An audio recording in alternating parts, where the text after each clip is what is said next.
Welcome, ladies and gentlemen, to another season of the Speak On It podcast.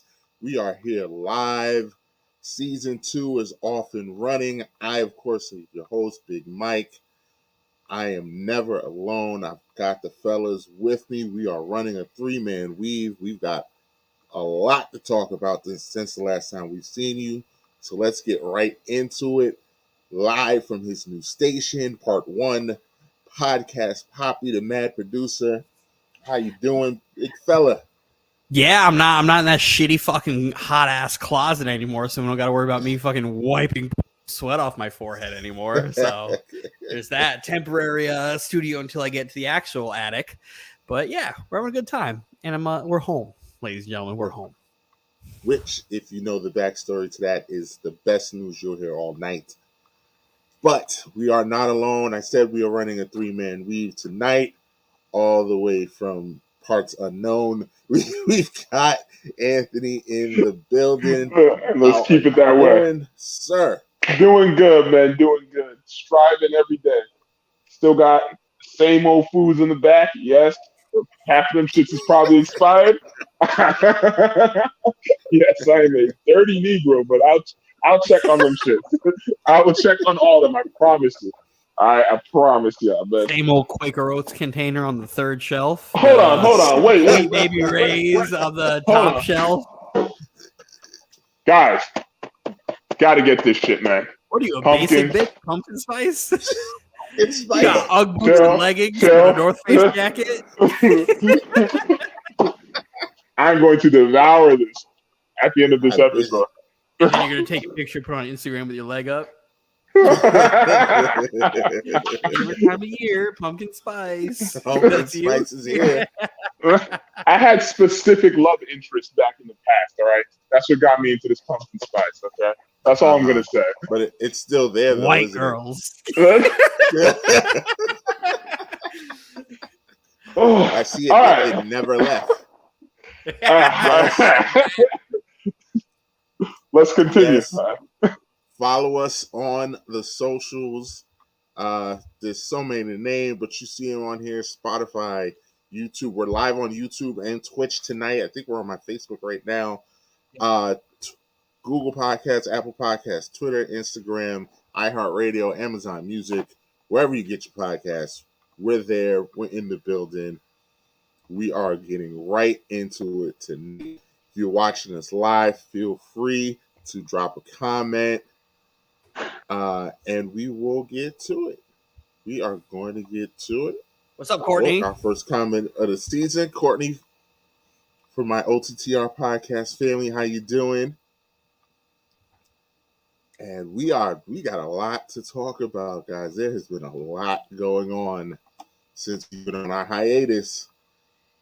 I think Kevin Durant is still on the net. Did he request another trade or another demand? Does he want the franchise renamed after him now? I don't know what exactly he wants. He wants different popcorn vendors. I don't know. But the headlock is fucking to let Barclays Center lose that Pepsi sponsorship and get fucking Coke product in there, because man, that sucks. That is a biased opinion from you, sir. As biased. Now it's a correct opinion. Oh god! I go for the win. Shaking and baking. Kevin Durant demanded a trade. I think maybe 2 weeks after we went off the air. 3 weeks after we went off the air. Like 2 weeks after us going on our break, my heart broke. But if you're not an actual Nets fan, which there's only like 6 of us in the world, like the emotions of roller coaster the emotional roller coaster that Kevin Durant fucking put me through was just, I went through every stage of grief imaginable. Yes. And Kyrie too. Coca-Cola of everything. But the thing is, Kyrie Irving was never like believable because he showed his hand way too early and like said that he never wanted to play anywhere else. Like, this is the team he grew up rooting for. Like, he never wanted to be anywhere else. And then all the reports came out that like Kyrie Irving never wanted to trade He just wanted his contract. And that's where I think Kevin Durant's trade request stemmed from, was trying to pull a power play move to get Kyrie and then the rest of his guys back into the organization. But there was never a point about Kyrie Irving, and everybody tried to tell me otherwise. I'm like, he doesn't want to go anywhere. And then I started going through the denial phase where I was like, this not happening. Not happening. Mm-hmm. Like, Durant's not going. Like, this feels fishy. He only wants to go to the best teams, but then he also doesn't want them to trade anything to get him. So, like, it doesn't make any sense. And expected it to happen. And really expected it to happen, too. Like, trade me to Phoenix, but they can't trade Devin Booker or Chris Paul or Mikal Bridges. Yeah, let's trade me send to me to Miami, but but don't get rid of Bam, Jimmy, Kyle, or fucking Tyler. Like, what are we doing? Like, what is happening here, KD? Like, that's not how the world works. That's not how this works. But then you have the Rudy Gobert trade that, like, destroyed trade market value. Rudy Gobert's trade did to the NBA what Deshaun Watson's trade did to the NFL for the quarterback market. It just broke everything. Because then it broke everything. If there was any comparison that Durant had of getting traded, it gets thrown out the window once the fucking Jazz get like 6 players and like 6 picks. Well, screw that. I mean, that messes up with Gobert. You get it for Gobert, who is a bum.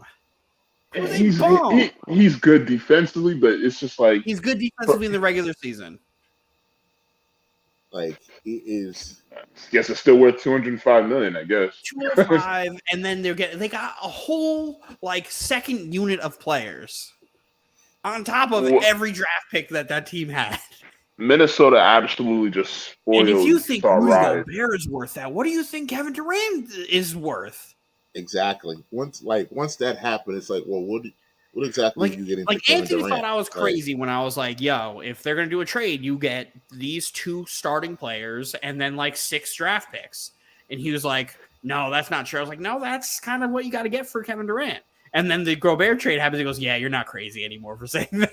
Yeah, but the thing is, for me personally, I look at Kevin Durant's age. I mean, he's going to be 34. I mean, yeah, he still has about, I'd say, 3 to 4 He's got the duration of his contract left for his prime.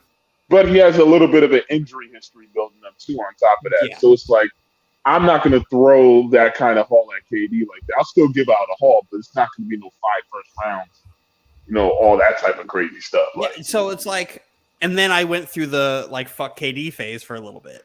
And then it was the all of this went on in the chat, by the way, in our group chat. Yeah, it's like everything in the chat. Everything you can think of. I went through the fuck KD phase. I was like, who would want to trade for a fucking 34-year-old who's played 90 games in 4 seasons?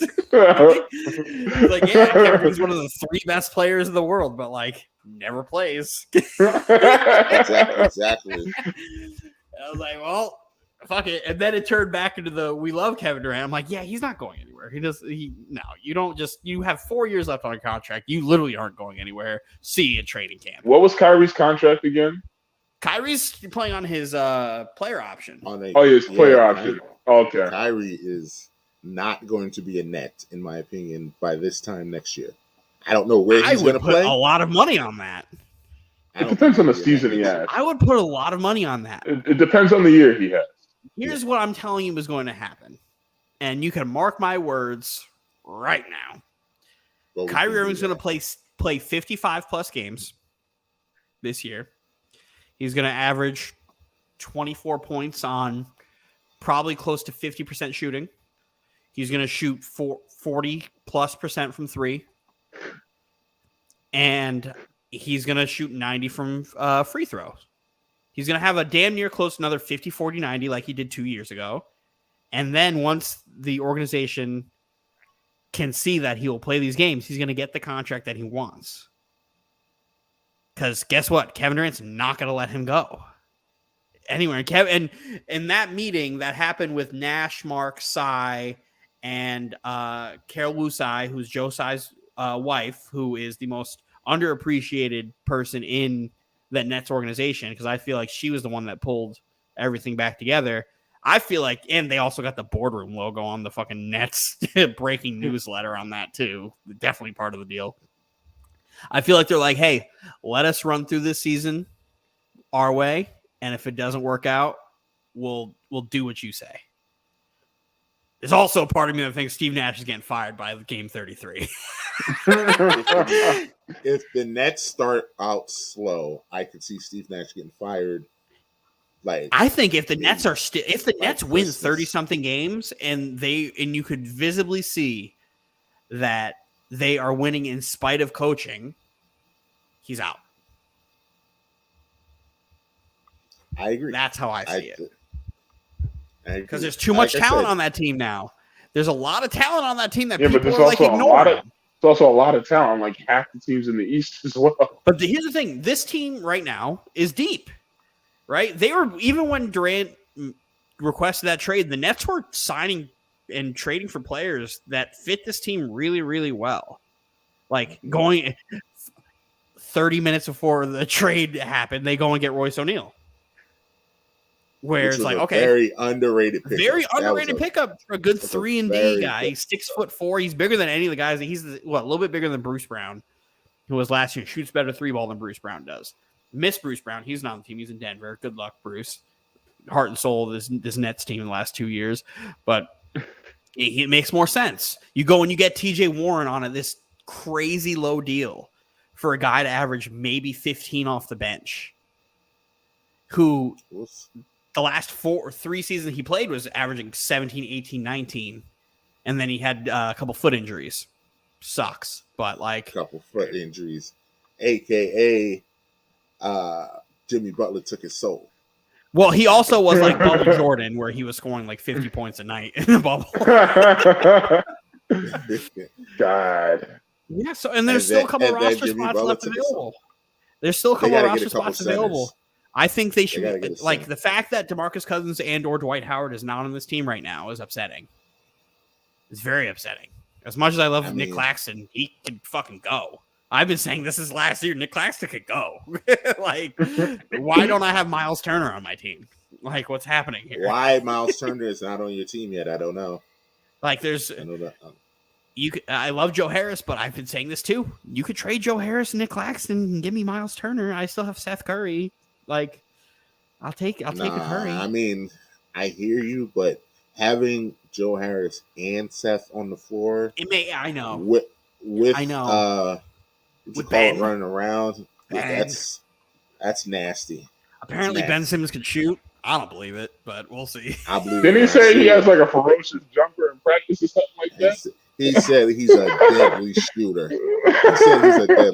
All right, brother. Yeah, but just his backyard, fucking hands off the fucking stool. No, but just imagine that for a second. If that's actually what it is, like if he just fucks around and has a deadly jump shot during the season and shit. Like, shout out to the OTTR Pod Mob. Hey, Mike, they're out here for you. They are going crazy. Well, they're upset because I had a very good wrestling weekend this weekend. So, shout out to Dominic Mysterio. I was talking a lot. Shout out to my tag champion, my man Mav in the building now. That's my guy. I got 50 games. If Kyrie plays 50, that's still a good season in a Kyrie Irving season, because he'll either play 22 games or he'll play like 40 games. Like 50 games is. God, you do know there's 82 games in this season. And you do know that the best players in the league really only play like 60. They play about 60, 65 games. Yeah. Like, I'm telling you right now, every Laker fan, including Rods, who will be here shortly, hopefully, would sign up for LeBron playing 65 games right now. How many did LeBron play last year? 55. 55? No, 57, because Kevin Durant played 55. 55 games is enough to get you an All-NBA vote. If you really think about it. 55 games. Kevin Durant missed literally the last quarter of the season to still finish All-NBA second team. I mean, him and LeBron were were having MVP seasons before both of them got hurt. They were having MVP If seasons. LeBron played six more games, he would have been the scoring leader. If LeBron plays 6-7 games, they're in the playoffs. That's the difference. That's how big of a difference that is. It doesn't help that AD only played like 33 games. Well, I mean, for the Lakers' sake, that's what happened to them. Street clothes showed up again. Street clothes showed up. So, I hope that man put in some work in the gym, took his vitamins. I don't know. I hope he just built some kind of durability during the off season, man. He can't be coming out like that. That's just ridiculous. He's gonna have to show me before he's not street clothes anymore. And the Lakers did a Laker thing where they decided to trade their most valuable trade asset in Taylor Horton Tucker for Pat Beverly. Pat Beverly. They could have traded Russ and THT. They could have traded THT for Kyle Lowry last year, and they're like, "No, we like him." They held on to THT like he was gold. So many trade offers they had for him, and they said no. Then they traded him for Pat Beverly. What world are we living in right now? Shout out to Pat Beverly though, for becoming after the Timberwolves got eliminated, becoming a social media darling on ESPN. And fun fact, he has a podcast. Did not. He has a podcast on Barstool Sports with Adam Ferrone, and they're going to be talking basketball in season. God, everyone that's crazy. Imagine Draymond the Lakers being covered. The Lakers being covered weekly by a player actively on the Lakers. That's unbelievable. That's wild. Unbelievable. That's going to be wildly entertaining. Imagine him breaking down a game and accidentally calling LeBron James a motherfucker. I would say it's either going to be amazing or it's going to be unbelievably tame, but that's not Patrick Beverly's way. There's nothing tame about a team with Russell Westbrook and Patrick Beverly on it together. But apparently, do you see them in Pat Bever's press conference with the Lakers today? Yeah, they were all buddy trying to put on this great show. And Pat was over here passing towels. I mean, Russ is passing towels to Pat, getting off his sweat. It's all good in September. Everybody. It's all good in September. Yeah, let me see in fucking December when they were fucking at each other's throats. Remember how buddy the Lakers were last year in September when Melo and Rondo and not Rondo, but Melo and AD and all of them took the picture together, and Breezy's in the chat. What's up, Breezy? Hey. We'll talk about the Knicks in a minute. We will talk about the Knicks in a minute because the Knicks the Knicks were going to get everybody, and then the Knicks didn't get anybody. At the end of the day, I don't even fault us for not budging. Well, you got Jalen Brunson, but Jalen Brunson's not a massive needle mover. But he puts you guys in a better spot. What sucks is this isn't the East of 15 years ago, where you could get into the playoffs with 40 wins, 36 wins.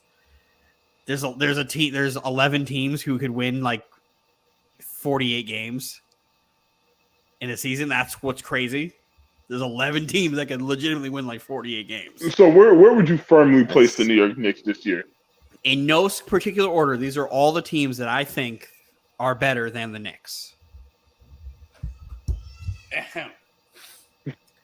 The Nets, the Celtics, the Heat, the Sixers, the Bucks, the Bulls, the Raptors, who else am I missing? I'm missing a couple of the playoff teams. The Cavaliers. That's 8. I'm missing 2 other teams that I said were better than the Knicks. Would you say the Hornets? Atlanta. I would not say the Hornets. The Hawks are better than you guys, and there's one more team that is better than you guys currently. I'm trying to think of the playing teams. Eastern Conference. Eastern You can Conference. pull up whoever you want. We've already had this argument. I already told you. I mean, yeah, and you can be wrong.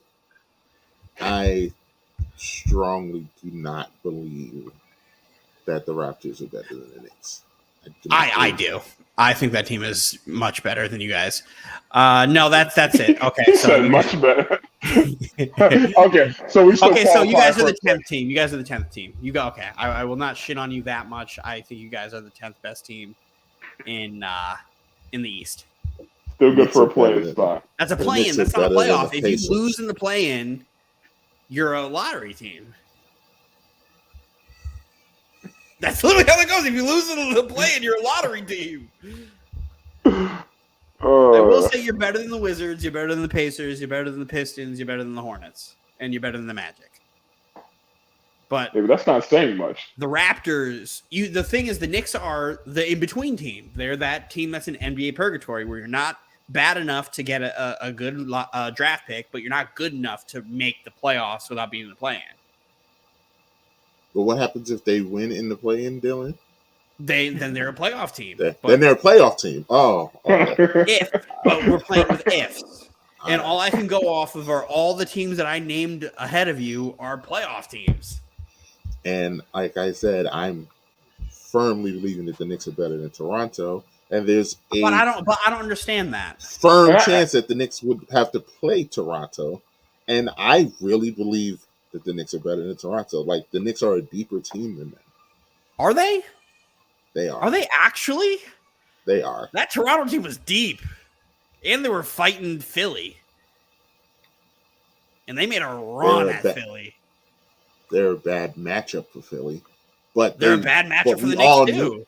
But we all knew that they would not have been in that series if Embiid literally your three best players on your team you can make go right, and they will just pick up the dribble.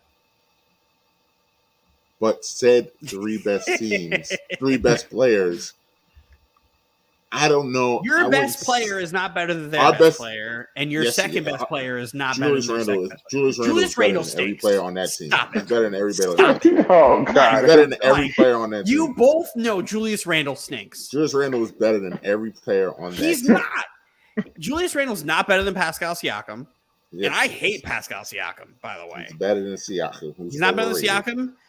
RJ Barrett's not better than Scotty Barnes. Just because guys can do a lot of things don't make them better. Scotty Barnes doesn't have a specific offensive skill set, and he's still better than RJ Barrett. He's not like he's not, and that's what I mean. I think RJ might be better than everybody on that team. You're crazy. He might be. This is the Nick bias in you for saying that RJ Barrett, if RJ Barrett was on Toronto right now, he's not starting on that team. He's not starting on that team. So we're gonna sit here and say he plays the same position as those guys, doesn't he? Scotty Barnes is a power forward. Scotty Barnes is 6'11". You're telling me that RJ Barrett is not going to start and Siakam's not going to come off the bench? Siakam would start over RJ Barrett, and so would Scotty Barnes.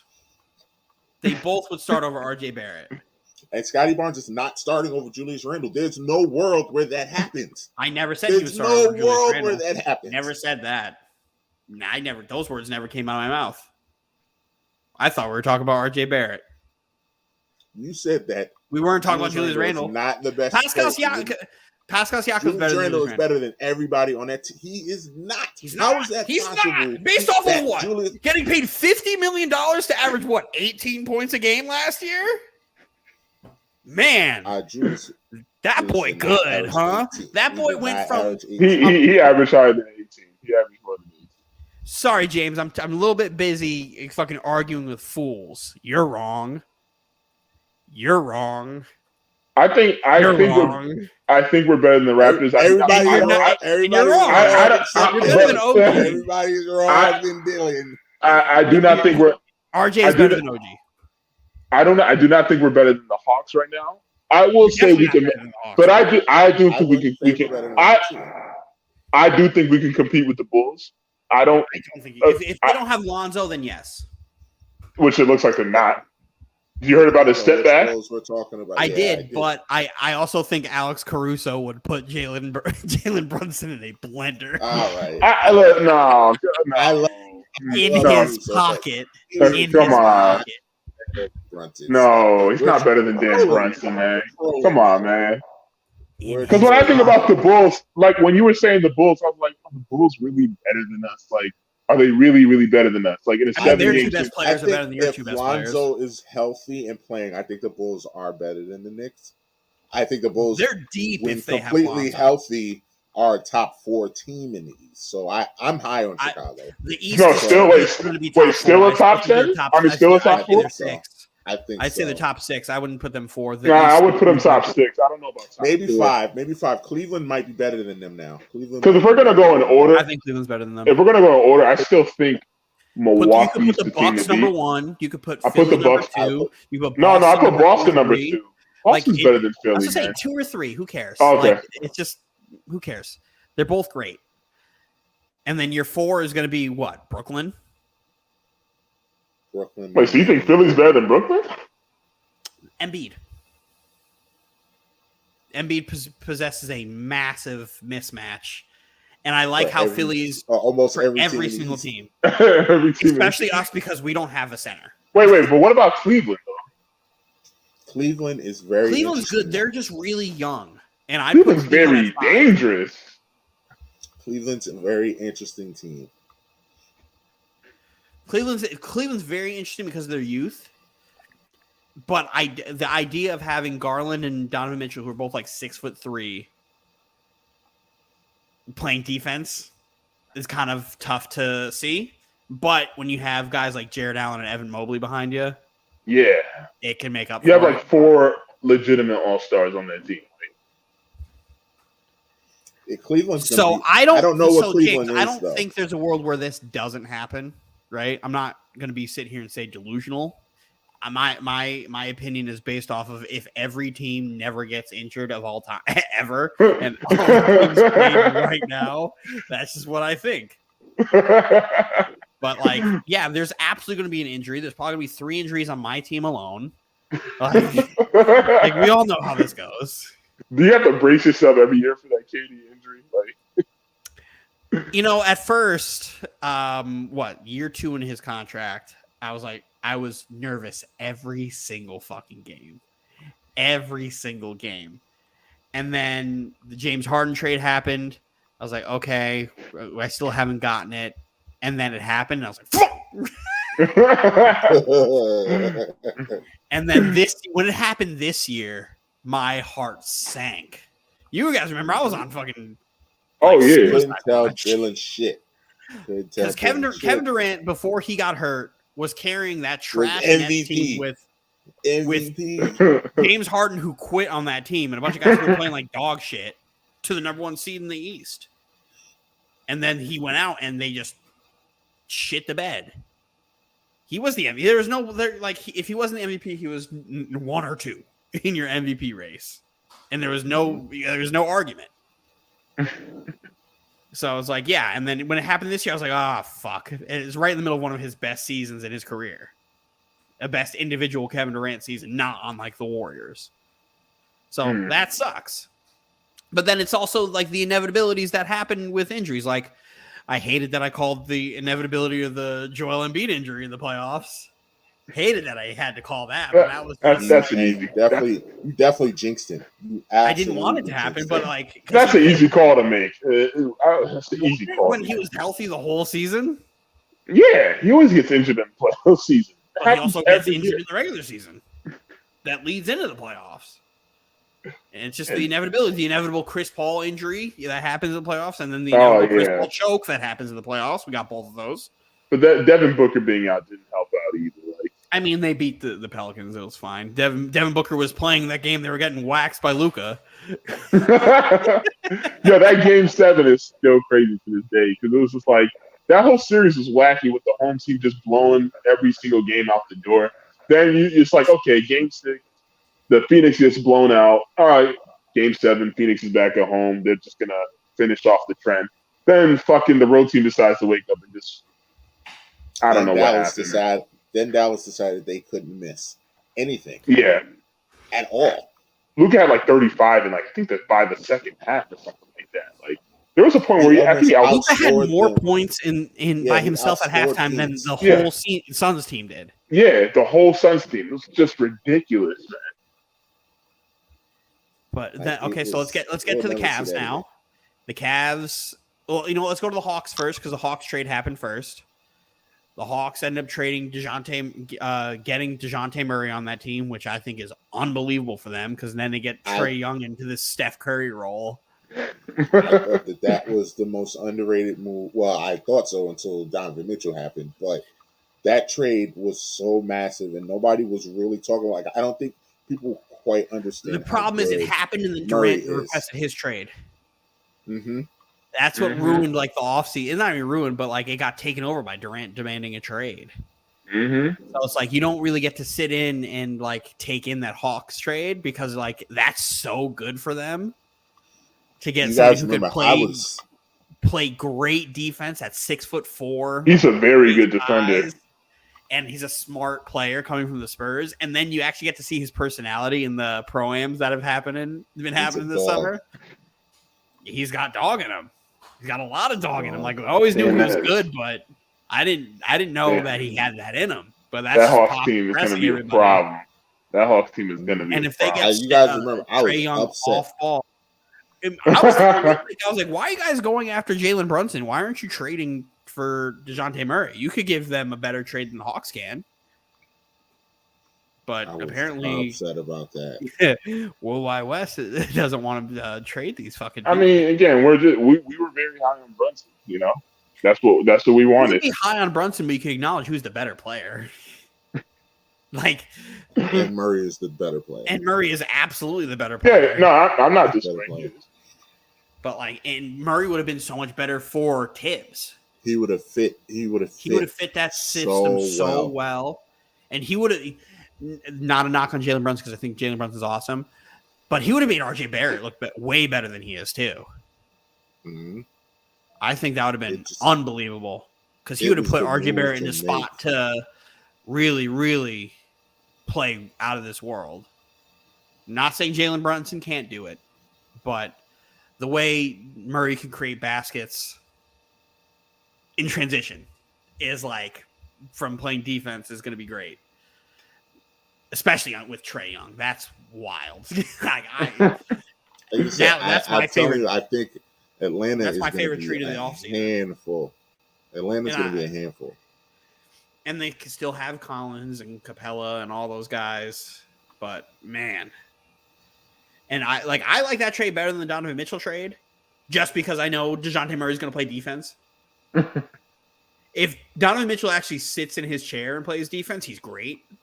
Because he did that a lot at Louisville. He really sat down on just like a pest for 94 feet. But when he has to be the primary scorer, that's not going to happen. But he has a facilitator in Darius Garland and Evan Mobley, who's just so fucking good.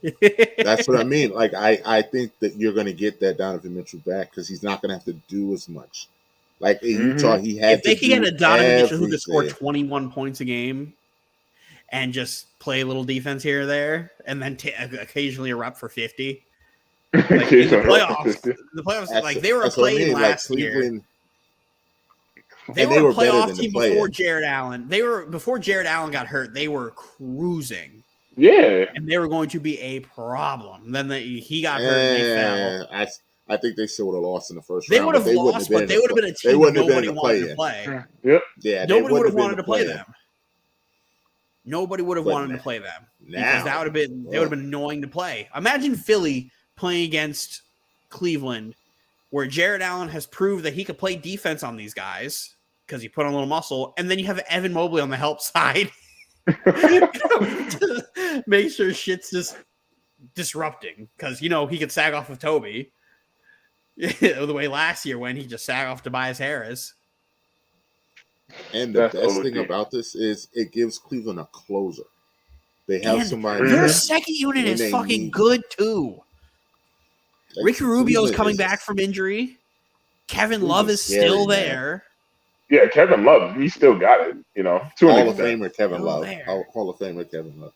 Yeah, Hall of Famer Kevin Love. Cleveland- That's because Cleveland- everybody gets Cleveland in the is- Basketball Hall of Fame. So everyone gets it. It's true. It's literally true.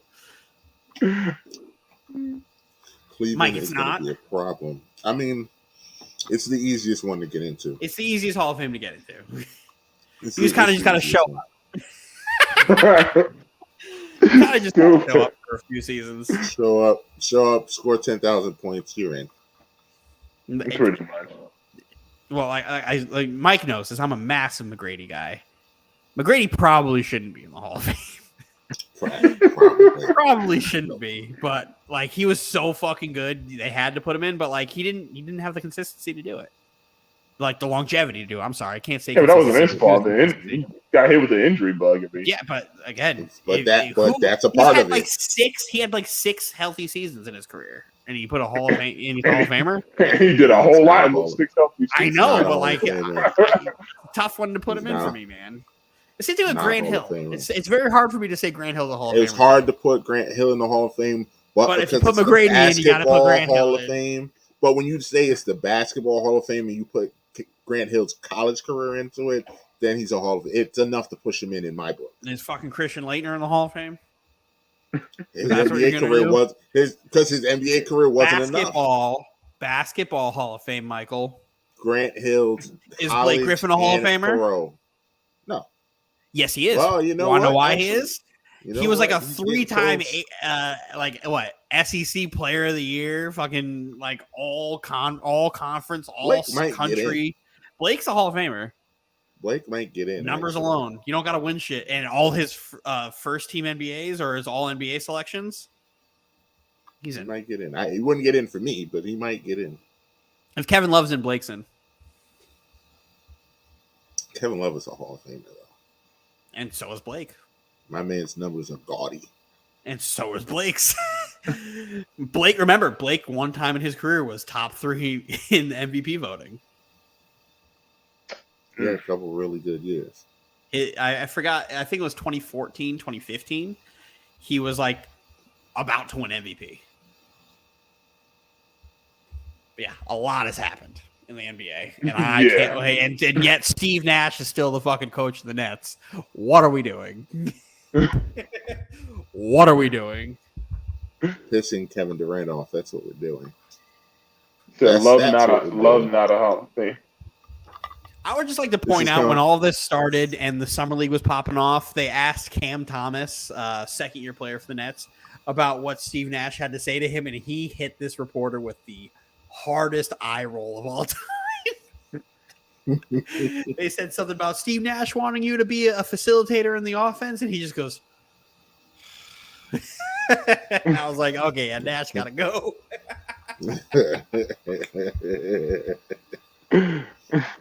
We will get back to this because, like you said, it was a lot going on this offseason.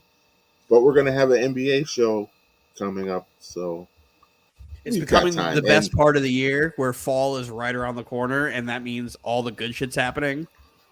I know. And just when you thought it was just going to be NBA and NFL, college football said, hold my beer, and gave us one of the craziest games you will ever see in your life this weekend with LSU and FSU. And I can't even explain what happened in that game. Like, This ain't your mama's LSU team. Because It's I'll not. tell you, say what you want about Coach O, Ed Orgeron, that motherfucker would not have put out that product.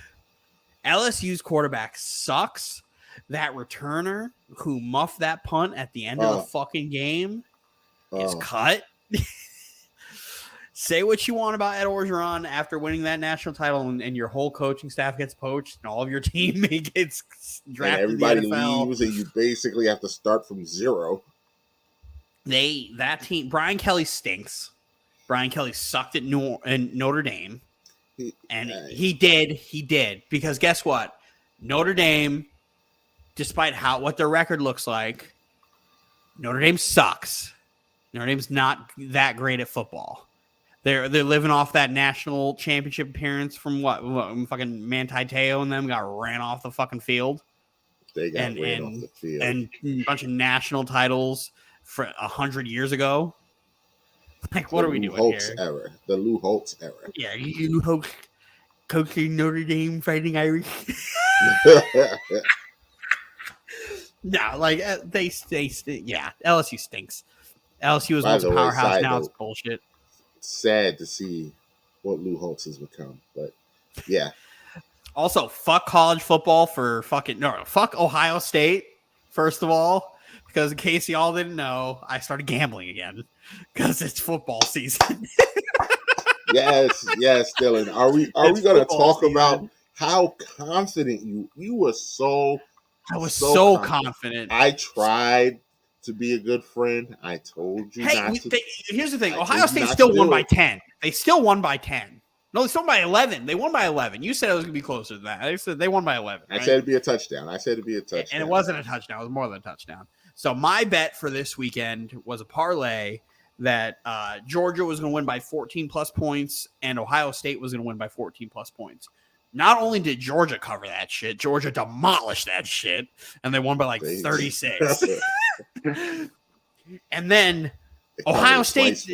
I was sitting here. I'm not an Ohio State fan. I root for the University of Miami, University of Southern California, right? And I'm over here watching this Ohio State Notre Dame game on Saturday with my whole fucking family in the living room, sitting there screaming OHIO, like rooting for Ohio State because I got money on it. And these fucking bums come out here and they're fucking playing Notre Dame's defense is a lot better than I thought they were going to be. Mm-hmm. Looks like they got some convicts on their team and less Christians. They got some ballers on their team now. But like, what are we doing? Like, why is this? Like, they could have easily blown out Notre Dame. I saw so many opportunities for Bryce Young to really not Bryce Young, CJ Stroud to really like take it to that defense, and he just didn't. And this guy's supposed to be a fucking NFL quarterback next year. We'll see. Obviously, it's only week 1, and then they get the ball back. They get a stop with a minute left, and I'm like, oh, they're gonna drive. They're gonna do this. And then they start fucking kneeling in fucking midfield. And all I needed was a fucking field goal. I just needed these motherfuckers to kick a field goal to cover my fucking parlay. And I start going in the chat. I'm like, what fucking cowards? University Ohio State are fucking cowards. Who takes fucking victory formation in the middle of the fucking field? Who takes a victory formation when the game is over? I said, how dare they fucking kneel when I have money on the line? I was like, that's a bad beat. First bad beat of the season. Here's to many more. Because guess I what? thought it was hilarious. Because guess what? My NFL lock for gambling is going to be fun. Well, I mean, we're going to have a new segment this year just for you, Dylan. And, I mean, we can actually, do we want to get into it now, or do we want to preview the NFL season? Let's do it. So we are going to have I'm going to have it all listed up here. We're going to do a survivor pool this year. You know how that works, Anthony? No, inform me. So every week you're going to pick a confidence pool. Every week you're going to pick the game you are the most confident in, that you know that team is going to win. The key is you can only pick that team one time all season. Oh, damn. Mm-hmm. Pretty much right here, a suicide pool. So you can only pick, if I picked the Patriots week 1, I can never pick the Patriots again. That shouldn't be a problem for you. Oh yeah, I'm not picking the Patriots a lot, but you have to really sit there and like contemplate it, because you don't want to use your good teams early. Mm-hmm. That's true. That's very true. You have to sit there and like, okay, take a look at the schedules. Like, maybe I could pick fucking. Yeah, I see how this can get intriguing. I see how this can get very intriguing. Damn. Okay, I see where this is going. Damn. Okay. All right. Mm-hmm. All right, let's So do it's this. going to be fun. We're going to have fun. I don't know. This won't be a penalty one because there's just too much that can happen. Too much But that can happen where we could all be out well, week one. yeah, but we'll figure out something for the winner. We'll figure something out for the winner. But I mean, this thing can go all season. It could be over in week 2. Who knows? We're on live, so we'll give our picks. I'll get the pick from Roz and our special guests for next week. Our special surprise for next week. And we'll go from there. And we'll post it on our Instagram and Twitter page every week, and we'll keep you guys updated. We're also going to keep you updated on our fantasy football that got kicked off yesterday, and the trash talking has already begun in that topic already. Fun fact: Anthony has the lowest % chance of making the playoffs out of any team that was drafted. With a It's all 31%. fluff, Dylan. It's all fluff. Relax. Anthony was the first person to talk shit. Yet he's got a 31% Well, chance. first off, the draft started without me knowing. I was at Olive Garden destroying spaghetti and meatballs, and I see a notification on my phone talking about the draft start. I was like, when? When did this shit start? I go into the draft. My first round pick was already done. It wasn't a horrible pick, but I would have picked somebody else instead of the guy. Let me tell you how the first round went. Mike had the first round pick rigged. One. He had the first overall pick of the draft. He had the first round pick rigged. Oh, the commissioner and host of the pod gets the number one pick of the draft. So that's what happened? And the gods were with me, and I got the number one pick. Derrick Henry, number 1. And I stayed loyal and took the best running back in football. That just sounded a little fishy, Mike. That just sounded a little fishy. Guy, he could have gotten that fucking pick 6. Like, what are we doing here? And then the second person took Cooper Kupp. Here I am with the third pick of the draft, with the choice of having the 2 best players in fantasy football in front of me, and Jonathan Taylor and Christian McCaffrey. And I'm just like, going into it, I'm like, okay, well, Mike took Derrick Henry, so I'm either going to get McCaffrey or Jonathan Taylor, depending on who this person takes. And they took Kupp. I was like, I don't know what's going on. And my brother texts me immediately. He's like, how fitting that the best 2 players in fantasy football fall to you at 3. This is rigged. And I take Jonathan Taylor. The fact that I got Jonathan Taylor at 3 is just piss poor on all your fronts. You guys. Well, that's not really that surprising. I mean, that is surprising. You got Derrick Henry and then Cooper Kupp. Like, come on, Cooper Kupp. I mean, Derrick Henry is RB6. Right, he could have gotten Derrick Henry at the 5th or 6th pick, right? No. Cooper Kupp is first off the board. You don't think Derrick Henry would have been swooped up by that time? I don't. You want to know why? Why? I got him in a league at 6, and then he fell to 9 in another league I was in. In my $300 league, he fell to 9. I don't know what leagues those are. And I played a fantasy trying to outthink each other. No, I play a fantasy league where people do this shit. Like when I told you about number crunching nerds earlier, about who lose their fucking their mind about football. That's them. Exactly. And that's not saying Derrick Henry's not good. That has to be. That has to be. I can't see a fantasy league where Derrick Henry's falling that low. Like I just can't. Well, he's literally top. He's top reason 2 why running back. Derrick, he's in football. He's arguably the best running back in football. Fantasy production is a lot different when it comes to running back because, Derrick Henry's going to get a lot of touchdowns. He's going to be a bell cow. He's going to get a ton of carries. But it's the use in the pass game that a lot of people tend to forget about. And I'm not saying Derrick Henry's not good in the pass because I've seen him take swing passes for 70 yards. It's just when you have a threat like McCaffrey or Jonathan Taylor who could run for 150 yards in a game while also catching 9 balls in a PPR league where you get a point per catch, not only do you also you have your 15 points for the 150 and a touchdown, you also get an additional 10 points per catch. So now your running back can go from giving you 12 points to giving you 25 points. That's why you get the pass catchers like Austin Eckler. Austin Eckler, who goes really, really high in these drafts at like 4 because he can give you so many more points and opportunities. Okay, I see what you're saying now. Where it's like a wide receiver like Julio, for instance, right? Julio for his whole time in Atlanta never caught touchdowns. He always just had a ton of catches and massive yard games, but never caught touchdowns. So it's like, why would I pick Julio when I can go and get DeAndre Hopkins, who not only will catch 1 million passes in a game, but will also catch touchdowns? So that's where it comes into play, where it's like Derrick Henry's not a bad running back, but there's a reason he falls a little bit. And whoever gets him at 6 is going to get a great running back regardless. It's value. Derrick I see that. Henry's the best running back. He's the best running back in the league. He plays for my favorite team. He goes where I go. And you're a little biased to your pick.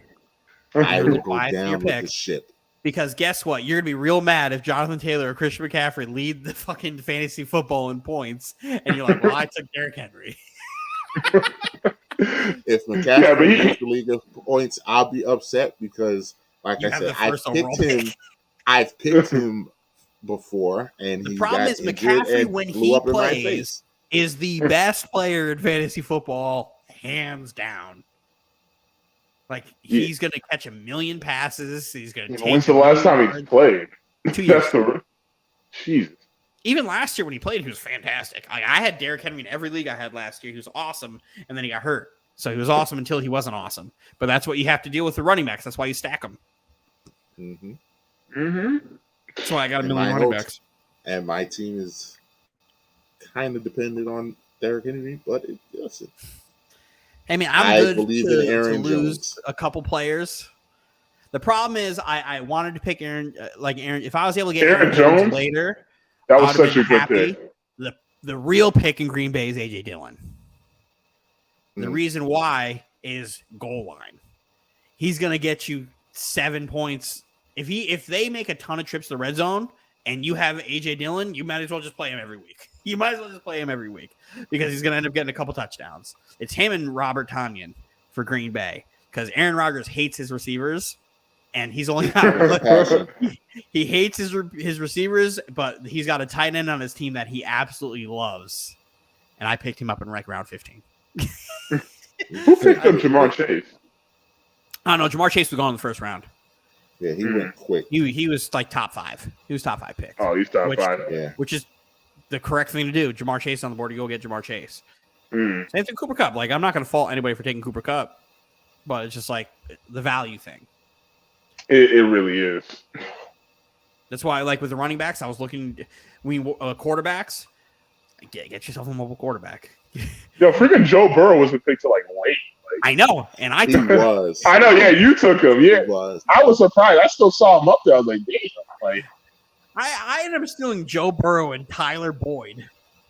A nice little stack at the end of the draft. I was like, I can't believe this is here. I was going to pick Joe Burrow, but I guess I didn't realize that I had to scroll up, and he was above where I had Jameis Winston listed. So I missed out on him. So I was upset for a second, but I'm okay with Jameis because, like I said, wins and losses don't matter. I could care less what Jameis does. As long as he flings that football. As long as he flings that football. It's that. And then I got once I drafted Courtland Sutton, I was like, I'm going to get Russell Wilson now. Yeah, I wasn't sure about Russell Wilson. I took Russell Wilson to stack Courtland Sutton. Talking.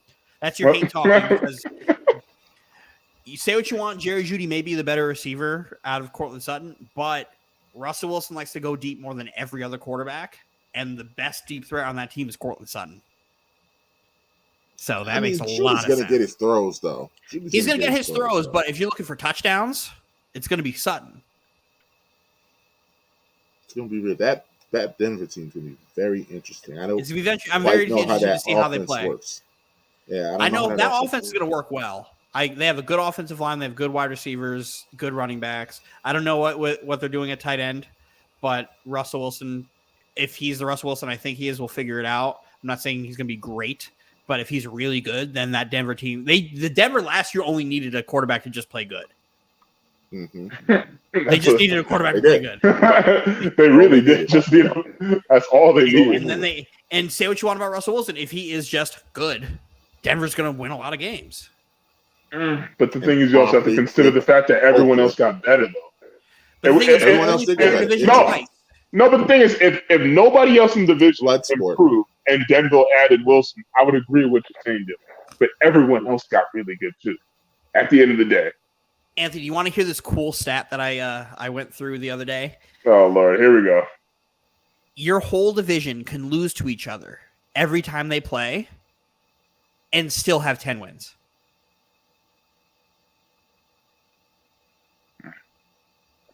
That's how good your division is. In your head. That's how you doing the math. That's how good your division is. I said your division is going to have 4 10-win teams. Very, very capable of having every single team in your division in the playoffs. I want to get to the football, but I'm going to take this moment to give my. I'm probably going to regret this pick for the season opener. The Chargers are going to finish under 500. Really? Mark it down. The Chargers are going to finish under 500? Whoa. Why? Whoa, I hate the Chargers. Why? I can't even do that. What is this? What is this nonsense you're spewing? Wow. You hate them? I do not hate them. I will give you my logic. I think that the Chargers are actually still a year away. I think last year they impressed us so much in that last game where they almost made the playoffs that we forget that they almost made the playoffs and that they had multiple chances when they went on national TV on that Thursday night. Could have really did themselves a favor, and they played the Chiefs, and the Chiefs punched them in the throat. I was not sold on that team from that moment going forward. And I don't think, and this is where I'm going to get in trouble, I don't think Justin Herbert's made the jump that everybody thinks he's made. All this Justin Herbert's a top 5 quarterback talk, to me, is too soon. I'm not saying he can't get there. Like I said, I think they're a year or two away. But this year, I do not think he's a top 5 quarterback. I barely think he's a top 10 quarterback.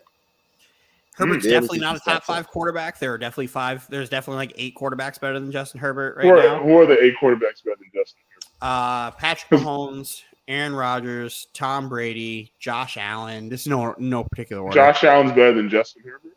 Yeah, Josh Allen's better than Justin Herbert. 1,000% better than Justin Herbert. Josh Allen's probably the second best quarterback in football right now.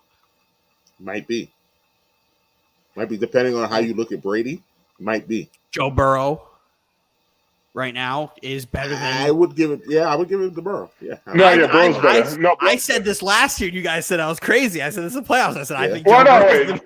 Wait. No, I think I agreed with you though. No, you said Herbert. I said Herbert. Everybody said Herbert, but I told you guys that. Well, I take that back. No, Burrow's there. Well, this is also before the playoff game. Oh yeah, that's right. Yeah, this is before the playoffs. This is going into the playoffs. I was like, yo, this Joe Burrow is the one. Got some more love, Pro Wrestling Pod. You could. I'm trying to think. So that's 5 right there. You could do. Lamar's better. Lamar is better than Herbert. I don't think him. Lamar's a great quarterback, but I do think he's currently better than Herbert because he could do all these things. I think Russell Wilson is better than him. Right now. Yep, I right wouldn't now, put him there, but that's fine. So even if I'm not at 8, I'm at like 6. I'm at like 6 or 7. And that's where I think I could put Herbert. Aaron Rodgers is better than him. I put Rodgers already. Yeah, you put Rodgers already. Yeah, I'm at like 6, so you can put Herbert 7 or 8, depending on who one you put above him. You can put Watson in there if Watson is what. No. We haven't seen him play in 2 years. You can't base him off 2 years. Honestly, I'll give you 6 at the most. I'm not saying Wilson right now is better than Herbert. Like, I'm not going that far. If we go off of last year, Wilson is not better than Herbert. I would say Dak is better than him also. He's somebody I was questioning, but I'm like, no. I think Herbert's better than Dak. I really like Dak Prescott too. I do not think he's better. So Herbert's like top 6, top 7. Herbert's a top 10 quarterback. He's just not top 10 5 quarterback. He's just not. Stafford, everyone's proclaiming him as a top 5 quarterback. He's not a top 5. I would think Stafford's better than him too. No. Stafford's not better. If you put Herbert on that Rams team, they make the Super Bowl too, man. Let's not act like Stafford was throwing picks. Stafford was making a lot of sloppy decisions. Stafford does, though. But Stafford also. Let's not act like you couldn't just plug Herbert in there and it would have been the same. But that's not how that works. Let's not act like Matt Stafford didn't drive his team down the field and score the game-winning touchdown. You put Herbert. You couldn't. Again, I hate the fact I'm even defending the Chargers, but you couldn't do any more than what Herbert did in that Raiders game. All right, could have won. You could have. That's not his fault. that I love that you're saying like dog. The man converted on like how many 4th and 10s on that? Oh, he had drive? In that last minute drive. I rewatched your balls in your ass. Like he was sitting there. It was like I rewatched this and this is how I use this against you, Anthony, because I truly believe if Matt Stafford was the quarterback of that team, they would have won that game. Yes, I believe that too. It's the experience. Herbert doesn't have the experience. But what I will say is if you put Herbert on that Bengals team, they do not go to the Super Bowl. That too. I don't think they go to the Super Bowl. You do not. They do not go to the Super Bowl if that's the case there. But here's my rebuttal to you, Mike. They lost a lot of those games on defense. A lot of those games on defense. And their defense got better. They get one of the better corners in the NFL in J.C. Jackson, who's constantly in the top 2 for interceptions, and then you get Hall of Famer Khalil Mack, who is, say what you want, in the last 10 years, number 1 or 2 for best defensive player in football. He's the first guy in my lifetime that I got to see make an all-pro at 2 different positions in the same year. Like that shit just doesn't happen. Like to go on the other side of Joey Bosa. Like I said, I gotta see. And Keenan Allen is the most slept-on wide receiver in football. But how long is he gonna be that? Like, he's one of the best route runners, dude. Like Keenan Allen's sick. I had him on fantasy 1 year. Mario also in our fantasy football league. He said he thinks Dak is better than Herbert. I think fine. Like it's not a difficult argument. It's there. I think Herbert edges Dak a little bit, but I think just because of arm talent. Because Herbert's got a fucking cannon. Yeah. But yeah, no, I'm not saying Dak's great. They're all top 10 quarterbacks. But no, I think that Chargers team, there's no way they finish below 500. I'm sorry. I'm fucking sorry, Mike. If they finish below, all I need. That's all I need. If we're talking again, if he loses every divisional game, they still can win 10 games. That's what's crazy. They can still win 10 games. They can still win 11 games. And honestly, I think personally, I'm going to give my unbiased opinion. I think the Chargers are the best team in the AFC West right now. Like, you're crazy for that. I don't No, I think they are. I just think it's Kansas City or Denver, man. I think people really are, overrating what Tyreek Hill brought to the Chiefs and are undervaluing the depth that the Chiefs have at wide receiver this year. They get to be a team that could like nickel and dime you down the field now because you have better route runners in Juju, in Marquez Valdes-Scantling. You still have your speed guy on the crosser and McCole Hardman. You have the best tight end in football and Travis Kelce. And you still have, to me, the best quarterback in football and Pat Mahomes. If Juju is going to have 1,000 yards receiving if he doesn't get hurt. Travis Kelce is going to have 800 yards. Juju is arguably the best slot receiver in football when he plays. He's unbelievable off the line of scrimmage in the slot. And you haven't really seen it because, one, the last time we really saw Juju play was before Ben's shoulder was shot. And then every other year he was either hurt or had Mason Rudolph throwing the fucking football to him. He got hit over the head by a helmet. So you don't really get to see what Juju brings to the field. But he's going to be in a really good situation. He's going to have a breakout year. And he's going to have a breakout year, and they're going to be able to spread the ball out so much more than they were because you could get these guys open in so many more ways. And I think people are really undervaluing what that wide receiving core is. Because it's one of the better wide receiving cores in football. Yeah, but here's the thing. I think we both agree that the Chargers aren't going under 500. But No. I also am not going to sit here and say 4 AFC West teams are going to the playoffs. I will. I'm not. I will. Because absolutely here's the thing. not. I see a world where the Ravens lose more games than the Raiders, Broncos, Chargers, and Chiefs. I see that world. I see that world. And I don't see a world where the Steelers win a lot of games because they have Mitch Trubisky at quarterback. And then the Browns could be out of it before Deshaun Watson even gets to play. Deshaun can come back. And then when Deshaun plays, that's not enough. What version of Deshaun are you going to get? Do you trust Jacoby Brissett for 11 games? No. I do. I don't. No, I don't. No, not for 11. I watched Jacoby play a bunch of games over the last 2 years, and he's not great. Yeah, maybe 6 games at the most.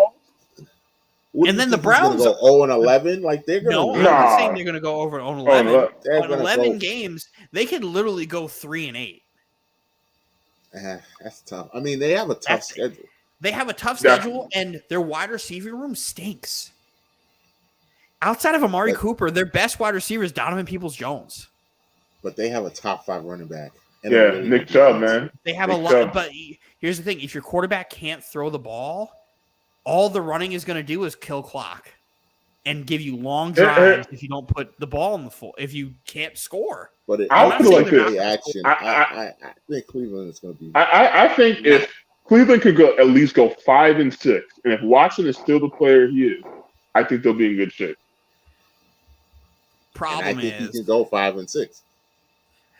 Even still, if you go 5-6, that's still a tough ask for Deshaun Watson to come in, who's not allowed to practice while he's suspended, not allowed to be at the facility while he's suspended, and can really only watch games from home or wherever the fuck he is.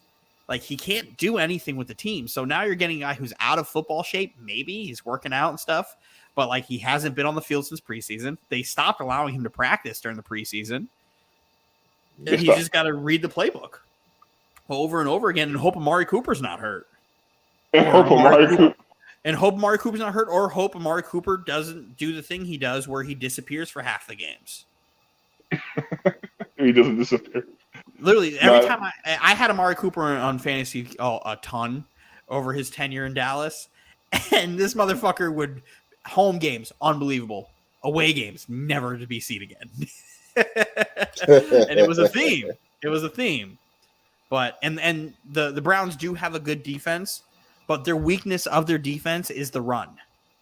They don't have good safeties, and their linebackers stink. Outside of Myles Garrett on the edge, Jadeveon Clowney has never been great at putting pressure on the quarterback or getting sacks. I'm sorry, he does a really good job of providing pressure off the edge to get other guys sacks. But if that defense is on the field a lot, they're going to be tired. So we'll see about that. But again, if the Ravens team is really, really good, but the Ravens offense to me is super sus because they don't have wide receivers. Yeah, they don't have any wide receivers. Rashad Bateman is their number one wide receiver, and I think he's very, very talented and very good. I think he's an FSU product, so Raz, there you go. But like outside of that, they're just going to run a ton in Mark Andrews. But they're going to have one of the better defenses in football. They're probably going to have the best defense in football, I think. Honestly. Oh, yeah. And I think they still have a top 7 quarterback. So the problem is if the Ravens' problem is they're so predictable in offense because Greg Roman doesn't change anything, that if the Ravens are down, they can't come back. And that's always been my problem. They are a team that excels when they're up. If they're up 7, they can run you out of the building. You let them score first, you're probably done right then and there because they could just ball control the shit out of you and just beat you up. Mm-hmm. But if you go down, that's where it's like, okay, because now you got to rely on these receivers who can't get open. And Greg Roman's not good at scheming wide receivers open. Never has been. He hasn't been. He got bailed out in San Fran with doing that because he ended up having fucking Anquan Bolden for a while, and Crabtree, and Like here, they have never put a really good wide receiver around Lamar, and it's very annoying because they could have this draft. I'm not saying they did the right thing addressing the defense and getting those guys set for the next 10 years, but you could have got him a wide receiver 1. That's kind of why, like, I'm not like low on the Ravens. I still think the Ravens can win 10 games, but like, there's a world where I see they can win 10 games and still not make the playoffs. That could happen, but that's how good I think the playoffs is. I think the AFC West is that good. But they don't have to worry about that. All they got to do is win their division. Well, the thing is, they have to win the division when you have the Bengals. Yeah, and I take back what I said about the Browns. Yeah, their last 5 games, I'm just looking at it. Murderers row. Yeah. Watson would come back against the Buccaneers. And that's not a good game to come back against.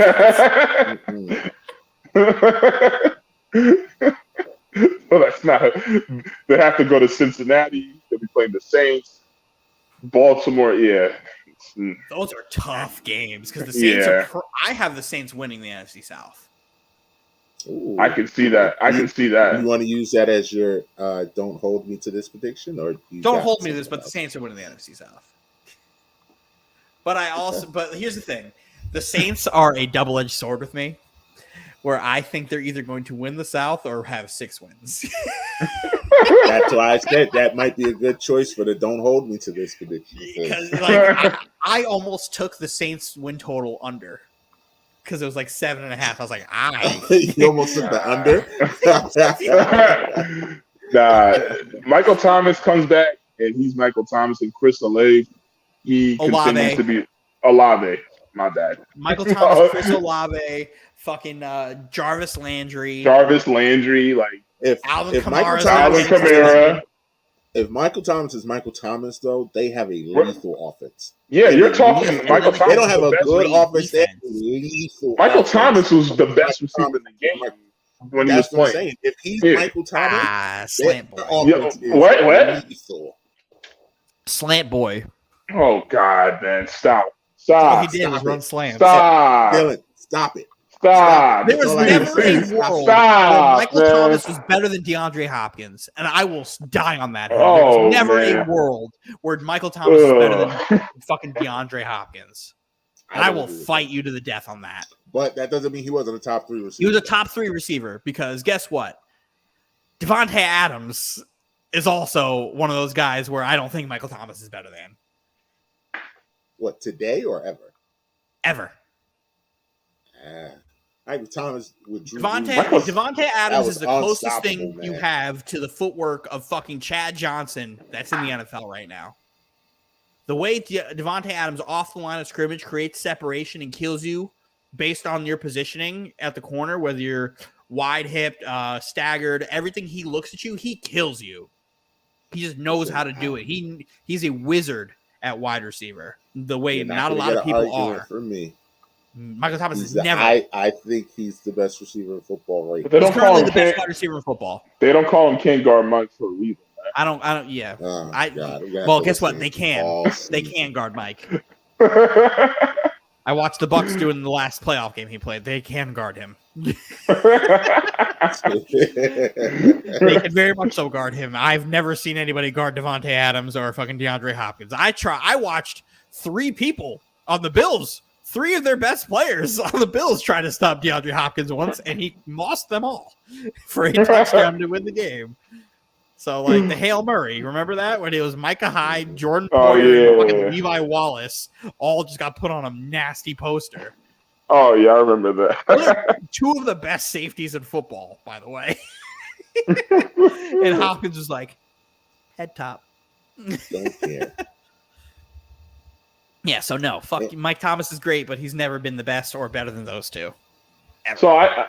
So going back to the North for a second. So I only see one team coming out the North. I think it's going to be the Bengals.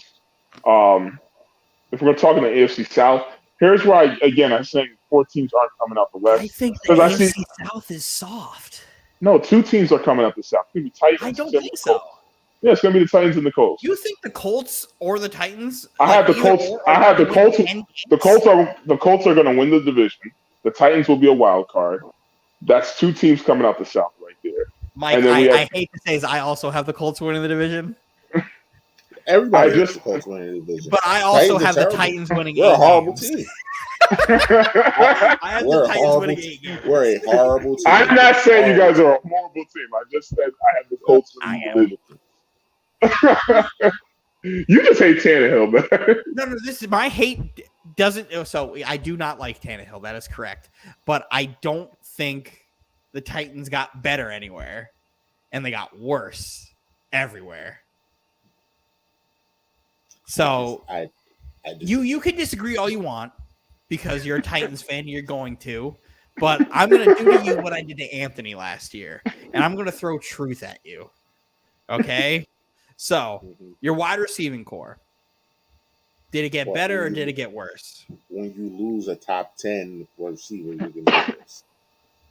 Okay, but you lost 2 good wide receivers out of your. We lost a out of top your- 10 receiver, and we lost a really good receiver and you replaced him with Treylon Burks. with a really good receiver. He's not a really good receiver.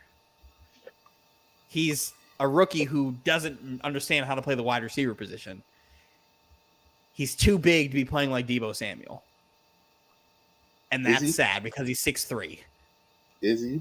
Yes, because he should be catching the balls off people's head tops and he has bad hands. Everybody can't do that. You're more than one way 6'3". to You skin a should be cat. able to do that. There's more than You should one be way- able to do there's that. More than one way to skin a cat. Mike, you know damn well if you're 6'3", you should be grabbing the ball off people's head tops and have strong hands. Well, I think you should have strong hands if you're going to be a receiver in the NFL. I believe Exactly. that. He catches the ball with his body, and he doesn't have great hands, which is my That can be criticism in the taught. draft. Can That it? can be taught. Can Yes. it? Tell that to Hollywood Brown, the Bolitnikoff Award winner, Hollywood Brown. Hey, some guys have it, some guys don't.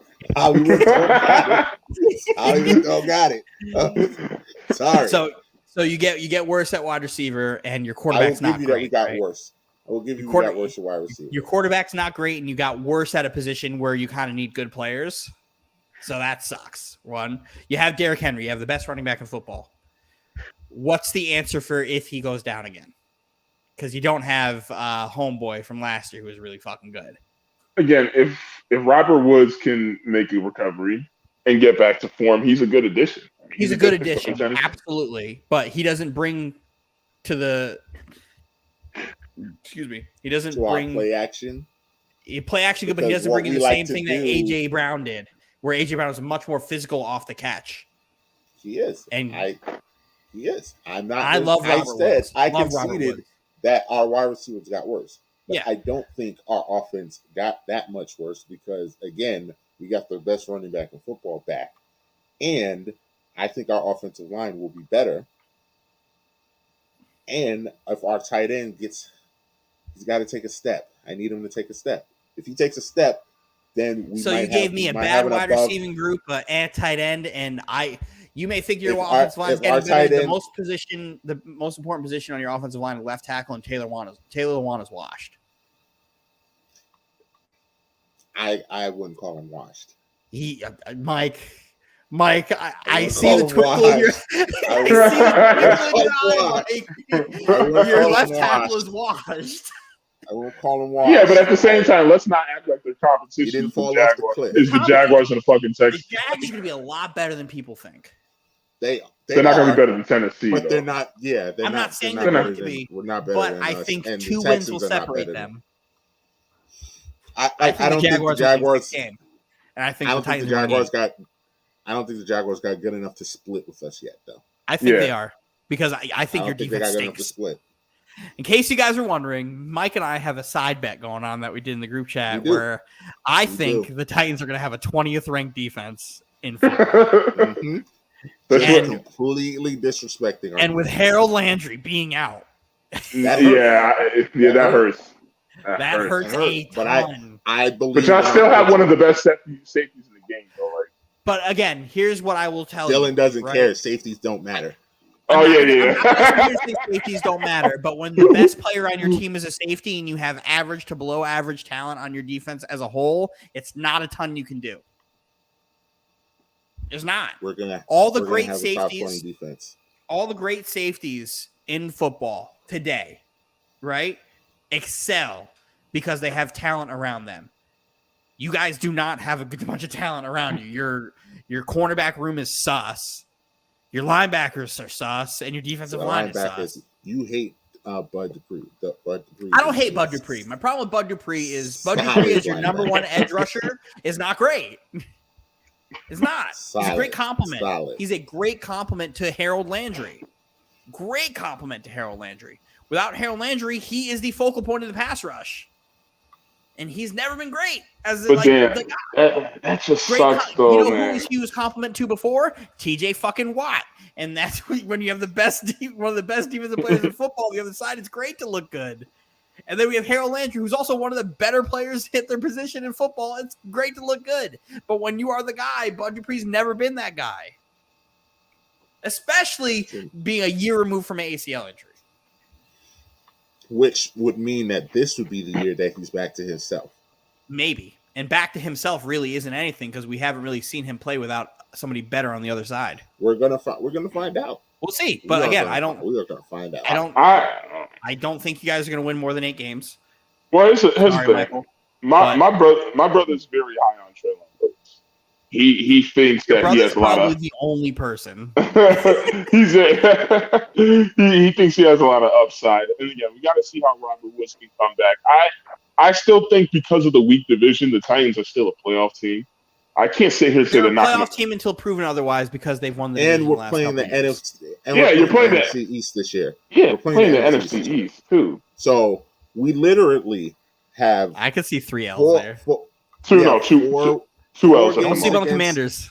We have 4. No, I have Commanders as one of those Jaguars. And you don't think Dallas or Philly could beat them? No, I said I'm taking Dallas and the Commanders. The Giants and Washington cannot beat us. I think Washington can beat you. No, I think the Commanders can, but I think you guys will be Philly and New York. You think they'll beat Philly? Yeah, I think they'll beat Philly. The jury's still out on Hurts. I gotta see what week we play. Me and Mike were talking about this. I don't think Jalen Hurts is very good, but that team is built for Jalen Hurts to just be average. They're gonna walk into the playoffs with him being average. If he plays the same way he played last year, they're gonna have like 11 wins. Except he's had flashes of mediocrity. I know, but like the Ravens won a Super Bowl with Trent Dilfer. Oh, come on now. We ain't going. We're not going. I'm not gonna sit here and say that team is that good, but like when you have guys like the fucking Bugatti that is Devontae Smith, fucking AJ Brown, Miles Sanders, Dallas Goedert, Hall of Famer Lane Johnson, Hall of Famer fucking Kelsey in the middle. You have fucking Brandon Graham, Fletcher Cox, fucking their rookie defensive tackle from Alabama, who's a fucking stud, Jordan Davis. You got the best linebacker in the draft in fucking Nakobe Dean, fucking Darius Slay. They just got fucking Chauncey Gardner-Johnson to go in their secondary, who's one of the better safeties in football too. There's a lot of talent on that team in Philly. A lot of talent on that team, and they just need Jalen Hurts to just be average. And I think he's going to be better than average, which is I mean, we can run through it right now. You want to run through the picks right now? Let's do it. You can run through it. So I still think Ryan Tannehill's a good quarterback. You're crazy. Too. There's a lot of film that says otherwise. No. Shout out to my fantasy football team name. I definitely have the best name in the whole thing. A Tannehill I do. A Tannehill to die on. Yours is funny because you will die on that hill. Even though you said that's my quarterback. That's my quarterback. I'm going to say Mike's because Dylan, your team name is very offensive. Dylan, your name was funny. Your name was funny. My name is Hitting Rugs. Very, very offensive.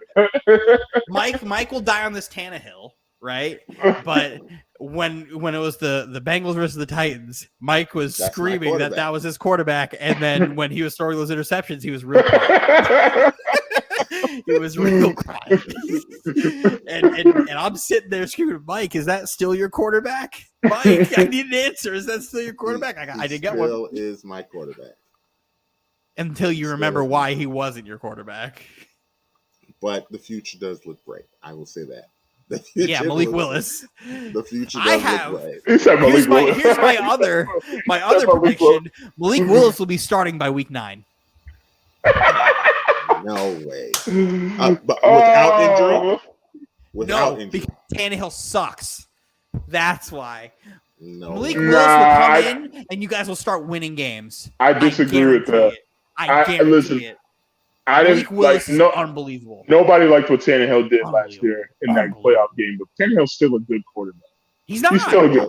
He's good at managing the game. He can still I'm make telling you good right throws. now, he'd be the starting quarterback on your Yeah, bummy and he ass could Jets. still- He'd be the quarterback of your bummy ass Jets right now. Yeah, he. Right. Yes, he would, man. He's Want to better know than why Zach. he wouldn't be? He's better Because than we Zach invested Wilson. the second overall pick in the draft in a quarterback. That's the Tannehill's only not reason. on It that. wouldn't be because of talent. It wouldn't be because of talent. You're right. So, Yeah, right. Because if it was because of talent, Tannehill wouldn't be anywhere near any of these fucking teams. They're just locked into a Better- stupid contract off of a better playoff than run where your fucking bum running ass back Zach threw Wilson. more passes in that red zone than your fucking quarterback did. Can you Tannehill believe is they better than- paid Ryan Tannehill before they paid Derrick Henry, the fucking clowns?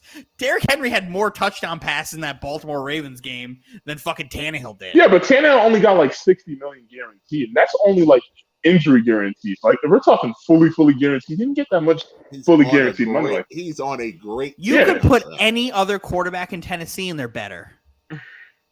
That's a lie. It's not a lie. that's a bit of a reach. There's 32 teams in the I'm not NFL. saying If Tannehill's you great, put but he's not 28 that other bad. quarterbacks in Tennessee, they're better. I'm not saying Tannehill's great, but he's not that bad. He's He is that bad. not. He is that bad. He is not that bad. He is that bad.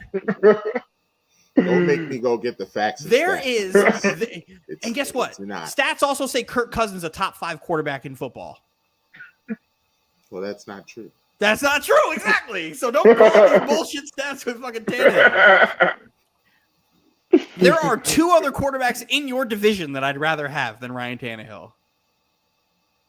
Off of Okay, talent so or Matt, off of Matt, age? so Matt Ryan's one. Who's the other? Matt Ryan, I would absolutely. Matt Ryan's the best Absolutely, quarterback in that division. You are a fool. You're gonna find out. What No, Matt I've Ryan- known no, Matt Matt Ryan- Ryan is Matt Ryan absolutely fell- the best Matt quarterback Ryan in that division. fell off the cliff. 2 No. years. Matt Ryan is the best quarterback. Fell off the cliff. Matt Ryan had zero Matt help in Ryan- Atlanta last year. He didn't. And that's why you don't know that he fell off the cliff, because everything else around him was burning. But he fell off the cliff. Okay, all right, cool. And I'd rather have Trevor Lawrence than Ryan Tannehill too. That I don't know about, but I That's agree. I because agree he's with Matt 22, Ryan. 23 years old. 23 years old and a better quarterback. It's not better right now. No, he's, I Absolutely not take better. you put Trevor Lawrence on that Titans team Absolutely. right now, and they're better.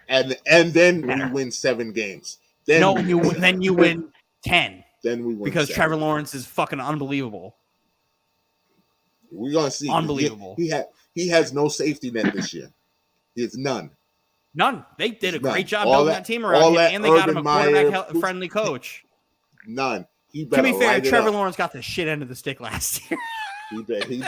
He did. no, he did it. He did. He did. But I don't want to He hear was it put this into the year. worst situation I think I've ever seen. I would. The say worst that. situation I think I've ever I seen. mean, it was pretty bad. The coach was kicking players and fucking fingering girls in bars instead of flying home with the team. One of the Tell greatest all his scam coaches that he's jobs they're ever. losers and that they've never won anything. That's going to be forever a stain on his coaching. He's down. Urban Meyer's never going to get another job. He's Oh, no, never he's coaching not. again. Why would you I mean, want to play for him? Even the Jaguars, that's just still awful. Just And the thing is, the Jaguars have such great fans. They have such great fans. I know. I would love for Duval to just, That be place where relevant. The Jaguars are good.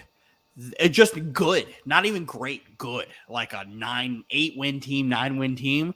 That place is loud as fuck. Like when Gardner Minshew was good for like 3 minutes, like that place was rocking. That place was rocking. Blake Bortles, Leonard Fournette, DJ Chark, fucking Yeah, Saxonville, Allen Robinson, like Alan Hearns, hey, Julius Thomas, Jacksonville. Jalen Ramsey, I will- AJ Bouye. They are the Wow. Florida Marlins, because how you blew up Saxonville, I'll never understand. You literally was a quarter away from the Super Bowl and decided to blow it up. I don't understand it. I don't It's the understand. Jags, man. Jaguar's gonna Jaguar. Who wants to go first? Who's got their division winners? Who's going first? I guess I'll go first. So let me pull up my NFL. Division winners and Super Bowl pick. I don't need the playoff. All right, so give me out of the AFC East. Give me the Bills. Oh wait, I've got to write this down. So let's do that. All right, go ahead. Unlike Anthony, I think the Patriots are not going to be good. I don't think they're going to be good either. Because I don't understand how a team can get better when they lost more than they added. Which is math. When math doesn't math, it doesn't make sense. The math ain't mathing. Math ain't mathing. In a world where fucking 4 minus 10 still equals like 2, that's what Anthony's telling me is happening over there. All right, so give me the Bills in the AFC East. Give me the Colts in the AFC South. Give me the Chiefs in the AFC West. And give me the Bengals in the AFC North. The Bengals? Yes. Okay. Give me the Eagles in the NFC East. Give me the Saints in the NFC South. Give me the Rams in the NFC West. And give me the Vikings in the NFC North. Super Bowl? Super Bowl. Superb Owl. The Superb Owl. Anthony, I'll give you your credit on that. Their schedule is fucking crazy. And I don't think the Packers losing Devontae Adams is tough. So I'll give you that. The Superb Owl. Give me the Bills. And give me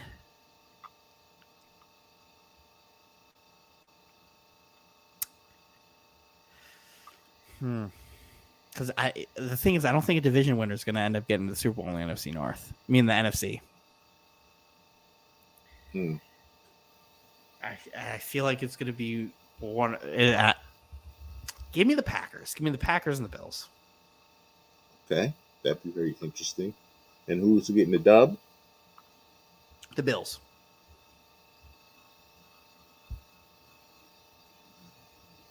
Bills over Packers. Okay. The thing is, the NFC is not with great. No Adams. Yeah. Packers, wow. Because they're not going to have home field, and I think the Packers play worse at home. The playoffs. Well, history would say you're right.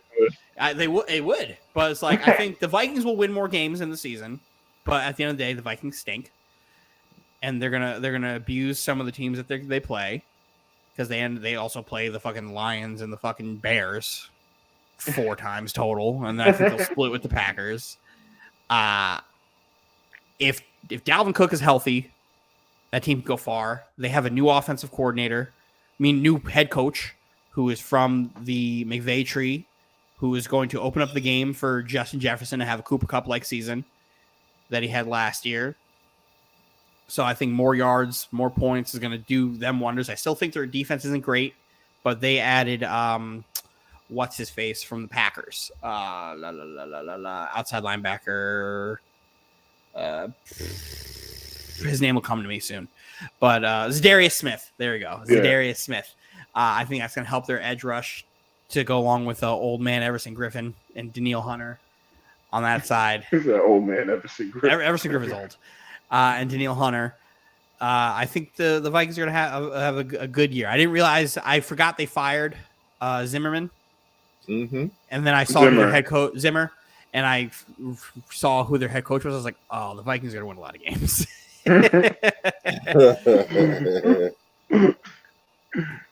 But yeah, I think, but I don't think a division winner is going to make it to the Super Bowl. I think there's going to be a team like the Bucks or the Packers or the Niners, or the Cardinals.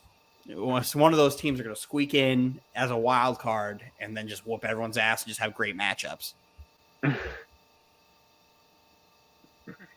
A world where the Packers have to play the fucking Eagles in the first round? Come on. What a world. Or the Cowboys? Come on. Like, the Packers win that one. All right. So, Anthony. All righty. So, start with the AFC. So for the AFC East, I got the Bills. The AFC North,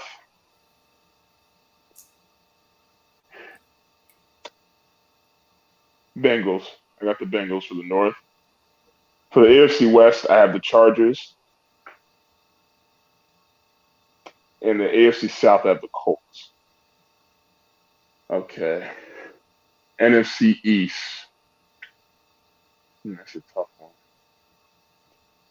NFC East, I got the Eagles. NFC South. Did we convince you? No, I always had the Eagles. I knew Dallas. I'm not picking Dallas. Dallas has too much wrong with them right now. Yeah, too much wrong with them. The NFC South, I just like that Saints team a lot. I'm gonna have to go with the Saints. They're either gonna win the division or win 6 games. Yeah. The NFC North, I got the Vikings, and the NFC West, I have the San Francisco 49ers. Really? Man, Yeah. why? Because I think Trey Lance is going to have a breakout year.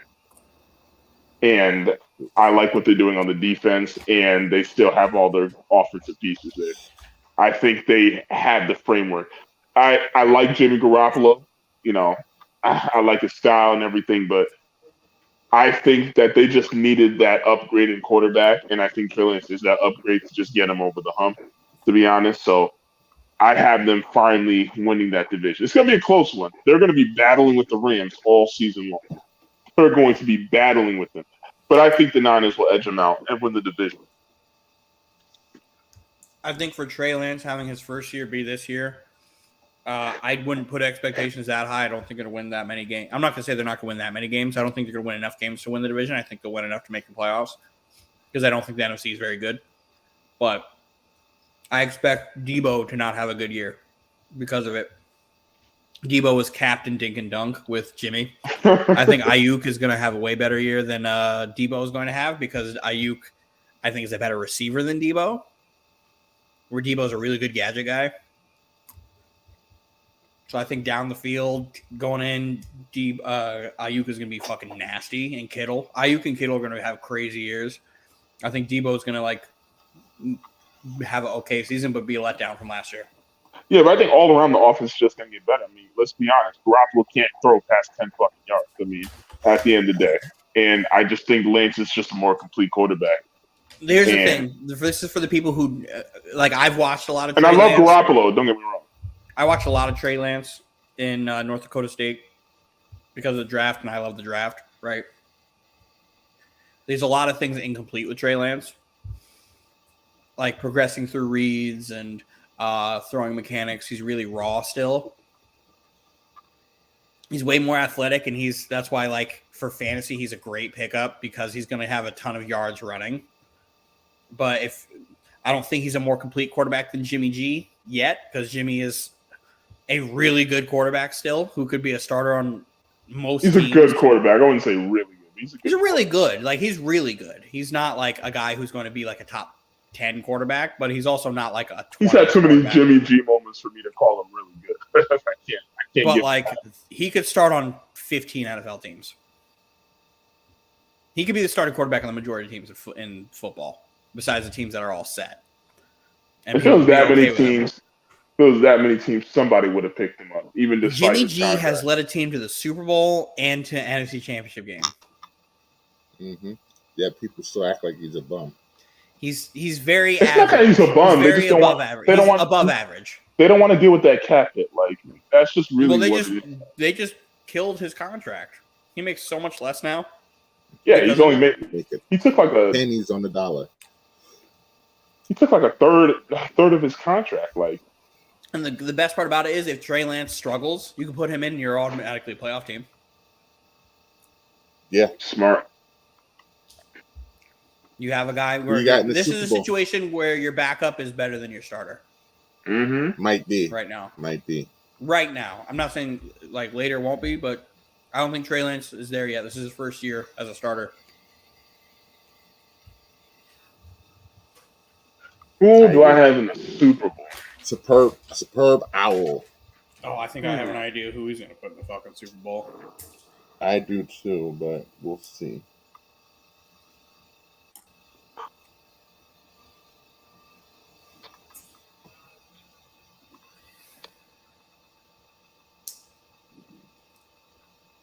I'm going to say the Rams are going back to the Super Bowl. And let's see. Okay, this is a tough one. Who do I want coming out the AFC? Yeah, this is a tough one.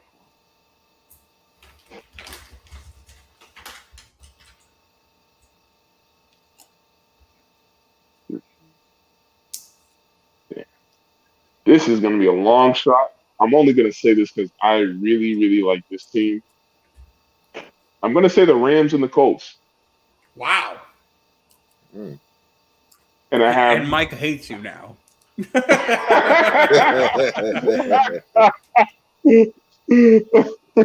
So who's never winning?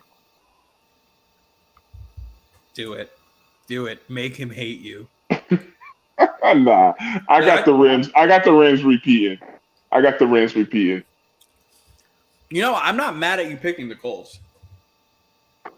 I just really like that team. Like their Colts defense is really fucking good. Yeah, it is really good. And I like some of the young talent on offense too. They still got the second best running back in the game. Matt Ryan is an upgrade at the end of the day. I don't think he's washed. I think he just didn't have anything around him in Atlanta. They basically just fucked it. And now obviously Calvin Ridley fucked himself up too. So that didn't help out. He has a way better supporting cast. And the Colts have one of my favorite wide receivers to come out of this draft, and Alec Pierce from Cincinnati. I think him next to Michael Pittman is a great pairing. Mm-hmm. He's who I thought the Titans should have looked at later instead of Treylon Burks. But that white boy is 6'4" and can jump out of the fucking arena. Mm-hmm. That boy's out here. He got strong hands too, really good route runner. Him and Michael Pittman is gonna be awesome. I'll tell you right now, that AFC is going to be loaded. It's going to be absolutely loaded. Yeah, especially because 4 teams in the playoffs are going to be your team. What? 4 teams in the playoffs are going to be your division. Nah. You're going to be playing one of them teams 3 times. I only have us and the Chargers coming out the West. Yeah, but that's because you're a hater. But I hate the Chargers. The thing is, I hate the Chargers more than I hate Denver and Kansas City. You would fool me. The way you talk about the Broncos, you talk about the Broncos with such vitriol. Because I think Wilson is washed. That's why. He's fucking washed. No, but you talk venomous about the Broncos before Wilson got there. The way you speak about that team, because I had no respect for them. As much as you guys used to big them up all the time, they're one quarterback away. That's why. Yeah, but we kept fucking sweeping them. Didn't stop us from sweeping them every goddamn year. Because they were a quarterback away, and now they got their quarterback. Have you beaten this team with Russell Wilson yet? We will. No. Nope. We'll see, man. Do I want to say this? Do it. Do it. Make your prediction. Oh, is this going to be your prediction? Is this going to be your I'm going to regret it pick? It's not my. It's not a regretted pick. I'm itching to make both of y'all bet right now at the same time. Let's do it. I'm itching right now. Let's do it. You know I'm a gambling man. You gonna start season 2 off like this, Anthony? With a bang. I'm itching so bad right now. Let's do it, Anthony. I'm biting my tongue on this. Fuck it. I don't give a fuck. I'm making a bet right now to both of y'all right now. We can discuss what the bet's gonna be. We're sweeping Denver. Okay, I'll take it. We'll discuss what the winner gets, but I'll take that bet. You'll take that bet, Mike. What about you? I'll take that bet. Yeah, I'll take that bet. I think the Broncos actually have a chance to sweep y'all, but I'll take that bet. Okay. You have a lot of disrespect on that Broncos team. That Broncos defense is fucking stacked. Yeah, we still faced that stacked defense last year as well. They're better. Their defense is better this year. And our offense is better. Your offensive line isn't. We're gonna sweep them. I'll just leave it at that. Okay, that's fine, Anthony. You're allowed to think that. I am. Yeah. Like I said, I have so- us. Okay. Oh, my bad. No, go ahead. Go ahead. No, I know we're not doing playoff teams, but I just wanted to make this clear. Like, I have us, the Chargers. I have Colts, Titans. I got the Bengals coming up the north, and I got the the Bengals and Colts, Titans. Let me do this all over again. Y'all fucked me up. I got the Raiders, have Bengals, Chargers, Colts as your division winners. Bengals, Chargers, Colts. Yeah, that's right. Then I got the wild card teams. We're a wild card team. The Patriots and the Titans. So you don't have the Chiefs in the playoffs? No. How many There's your games do pick you think right the there. Patriots are There it going is to right win? there. How many games That's do you your think the I'm gonna Patriots are regret. going to win? What? How many games do you think the Patriots are going to win where they're kicking the Chiefs out of the playoffs? I have the Patriots going 10-7. Anthony, do I have to do this again? Do I have to tell you how math works? But wait, before you even do that, Dylan, so what do you have the Chiefs going? I have the Chiefs going 8-9. You're fucking crazy. You're fucking crazy. I think the Chiefs are going to regress this year. I think they are. Wow. Look at every team in the West. Who has made the least amount of improvements? You. Wow. Now you Anthony, just don't make me do this to you. Because guess what? You improved a room in wide receiver that wasn't your biggest area of need. So you go and you get. But we made it better. We added the number one receiver in the game. Anthony, going into this season, what was the weakness of your team? At the end of the season last year, what was the weakness of your team? Bro. No, answer my question. Answer my question. I don't care what you have to say. Answer my question. Going after you guys got eliminated in the playoffs, what was the weakest part of your team? You want to know what the answer is? Yes. Receiver. You are crazy. You want to know why you're not. crazy? Because your Why? offensive line sucks. Your secondary No, sucks. I know. Your linebackers suck. Hold on. Wait, no, our line definitely does suck. I didn't say our line Your didn't offensive stink. line was the worst part of your team. But again, we were literally one fucking drive away from tying up the Bengals and almost beating them. We were literally in the end zone, getting ready to tie the game up. And what? Oh, wait. And if y'all ain't got the job done, my Titans. Wait. If my aunt had a cock, she'd be my uncle. So what happened right there in that end zone? That the same thing that has happened to us so many times last year. None of our receivers were able to get separation. So Derek Carr just threw it into La La Land. And then that was the game right there. We literally fixed our biggest problem. We had Devontae Adams in that game, we would have beaten the Bengals. And you can't even disagree with me on that. Yes, I can. The way we were playing that game, I can, because there's a lot of drives that you could have given Derek Carr. Carr was a top 5 passer. You could with have Hunter given Renfrow Derek as his number Carr- one option. Hunter Renfro's good. Yeah, he's good. Hunter Renfrow and Darren Waller are great, right? They're really, Waller really was good. hobbled half the damn season.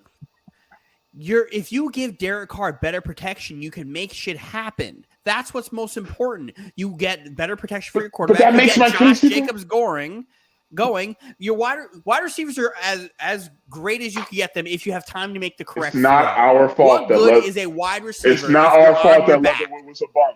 It's What not our good- fault. It is your fault that Leatherwood is a bum, actually. You want to know why it's your fault Leatherwood is a bum? Why? Because Leatherwood was a guard in college. Gruden drafted him thinking because he was young and athletic that they could just put him to tackle a position he never played in college. To Play tackle. And then force him into a starting role when he should have been a backup to get the season started. So, yes, it is your problem that Leatherwood sucked. Gruden's not our coach anymore. Not But concerned Gruden, about literally all of This is your problem. These are your problems. But here's the thing, right? Offensive line was easily the weakest part of your team last year.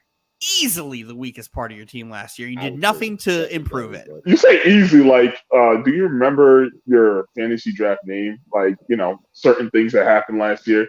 I wouldn't say he killed easily. a lady, but still, even with you losing a murderer, your offensive line was still the worst part of your team because there were so many parts in that game where you were getting furious with your offensive line. Brian fucking Edwards, man. You were over here sitting. Remember when I told you that Brian Edwards wasn't great, and you were hold on. I said he was mediocre. All right, I did not say he was great. I said he was mediocre. You can make mediocre work if you're protected.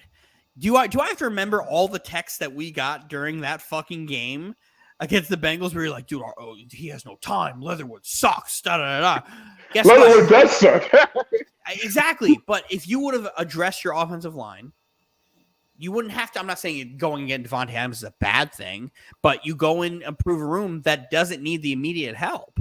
The immediate help. So you're saying if you were the Raiders GM, you would have. I'm not saying don't get Devontae Adams, right? I'm saying you could get Devontae Adams, pay Devontae Adams, while also addressing your weak parts of your fucking team. The problem is you added Devontae Adams and you didn't address the weaker parts of your team. You improved a room that was really good in your defensive ends by getting Chandler Jones when you didn't need to improve that. Like, Ngakoue was fine, and you had Max Crosby. Like, you were good. The parts of your defense that needed to get addressed were your linebackers because you guys can't stop the fucking run, and your corners because your corners are below average. And then you go and you get Rock Ya-Sin, and you're like, yo, Rock Ya-Sin is really good. Rock Ya-Sin is literally the most average to below average corner in football. And your safeties stink. So it's like, yeah, the team that did the least was you guys because you didn't address the immediate areas of need that will help you in your division. What are things that the players in your division do really, really well? You have 3 quarterbacks in your division who have great arms, and you have trash secondary, right? Granted, you have 2 really good edge rushers, but the rest of your division also has pretty good offensive lines. So if your edge rusher doesn't get there, you need to rely on your corners to stop wide receivers because guess what? Every fucking team in your division has really good wide receivers too. So it's like, what are we doing here? And this isn't me shitting on the Raiders because I think the Raiders are actually a really good team and I really, really like Derek Carr. It's just I have to do this to you to remind you what you're at. If there was one team in your division that I had to pick to not make the playoffs, it would be you guys. For those reasons there. But I think you guys are going to make the playoffs. But it wouldn't shock me if you guys won 8 games. Because your areas are... The Chiefs won 8 games either. But that's crazy to me. Because the Chiefs improved. The Chiefs did what the Patriots didn't do, right? You lose a great player at their position, right? You lose a top 3 player at their position, right? And then you replace them with a bunch of other pieces that are really, really good, right? You replace a great with really good. You replace Tyreek Hill with Marquez Valdez-Scantling, Juju Smith-Schuster. You lose Shaq Mason, and you bring in nobody. You lose J.C. Jackson, and you bring in nobody. Like, you go get Devontae Parker, who, mind you, statistically is the worst receiver at creating separation in the NFL in the last 5 years. And you have all that money tied in Nelson Aguilar, who can't catch, with a quarterback who doesn't have a strong arm. It was Anthony, funny. Did you watch the Patriots game versus the Raiders, Anthony? I did watch that. You guys got so much pressure up the middle with your trash defensive tackles that Mac Jones was throwing into quadruple coverage. Like, you guys don't have a good interior rush. You have a really good exterior rush, and Mac Jones is out there running for his life. They have 3 new starters on their offensive line, Anthony. I just trusted 2 offensive assistants who have never called a single snap of football on offense ever in their careers.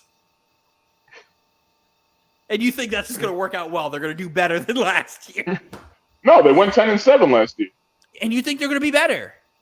No, I said they're going to be 10-7 again. I don't see a world where they win 8 games. What do you think the Patriots are going this year? 8-9. 8 and 9. Yep. The Pats aren't better than the Dolphins. So what do you have the Dolphins going?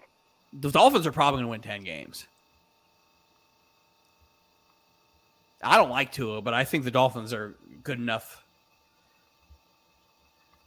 Listen here. I don't care because you guys aren't going to be a playoff team. Like, it doesn't matter. It really doesn't matter because I already know what the Jets are. The problem is Patriots fans don't know what they are. The Patriot Way doesn't exist.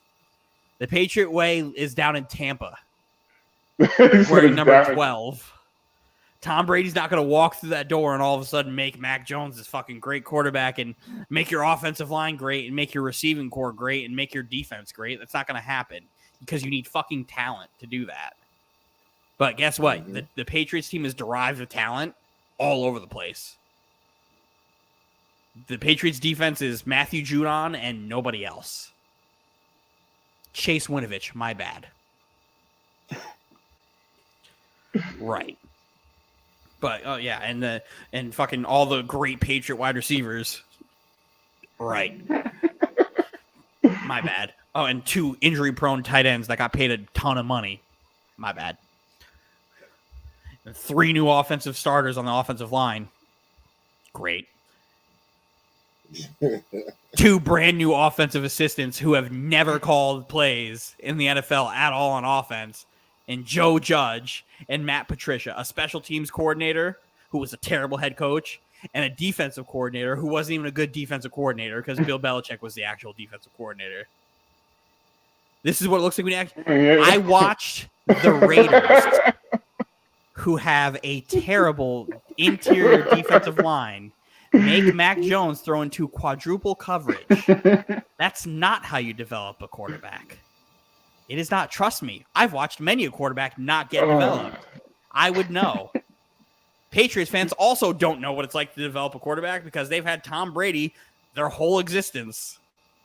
And now that Tom Brady's gone, the last 3 quarterbacks y'all have had, and Jared Stidham, fucking Cam Newton, Brian Hoyer, I'm going to be paying McCorkle. I'm going to be paying close attention to that Patriots-Dolphins game. I'm going to be paying close attention. Fun fact, that's actually my lock of the week. Give me the Dolphins. Oh, really?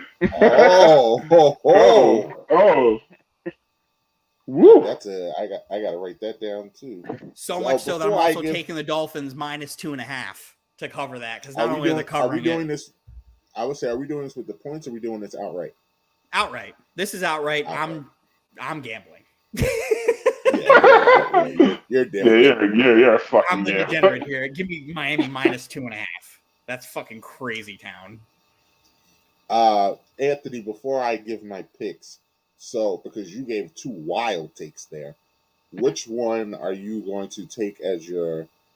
I may regret this. The Chiefs not making the playoffs, or what was that other? What else? Or the Patriots making the playoffs, because both to me are wild. But which one will you have a better chance of regretting? I mean, we all know what it is. It's the Chiefs. I have a better chance of regretting saying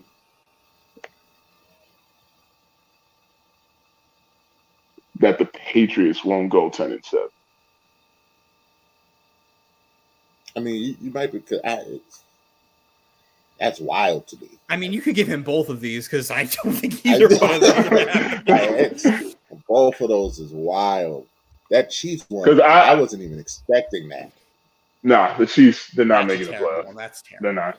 They're not terrible. I may go gamble the over on them just to spite you. I'm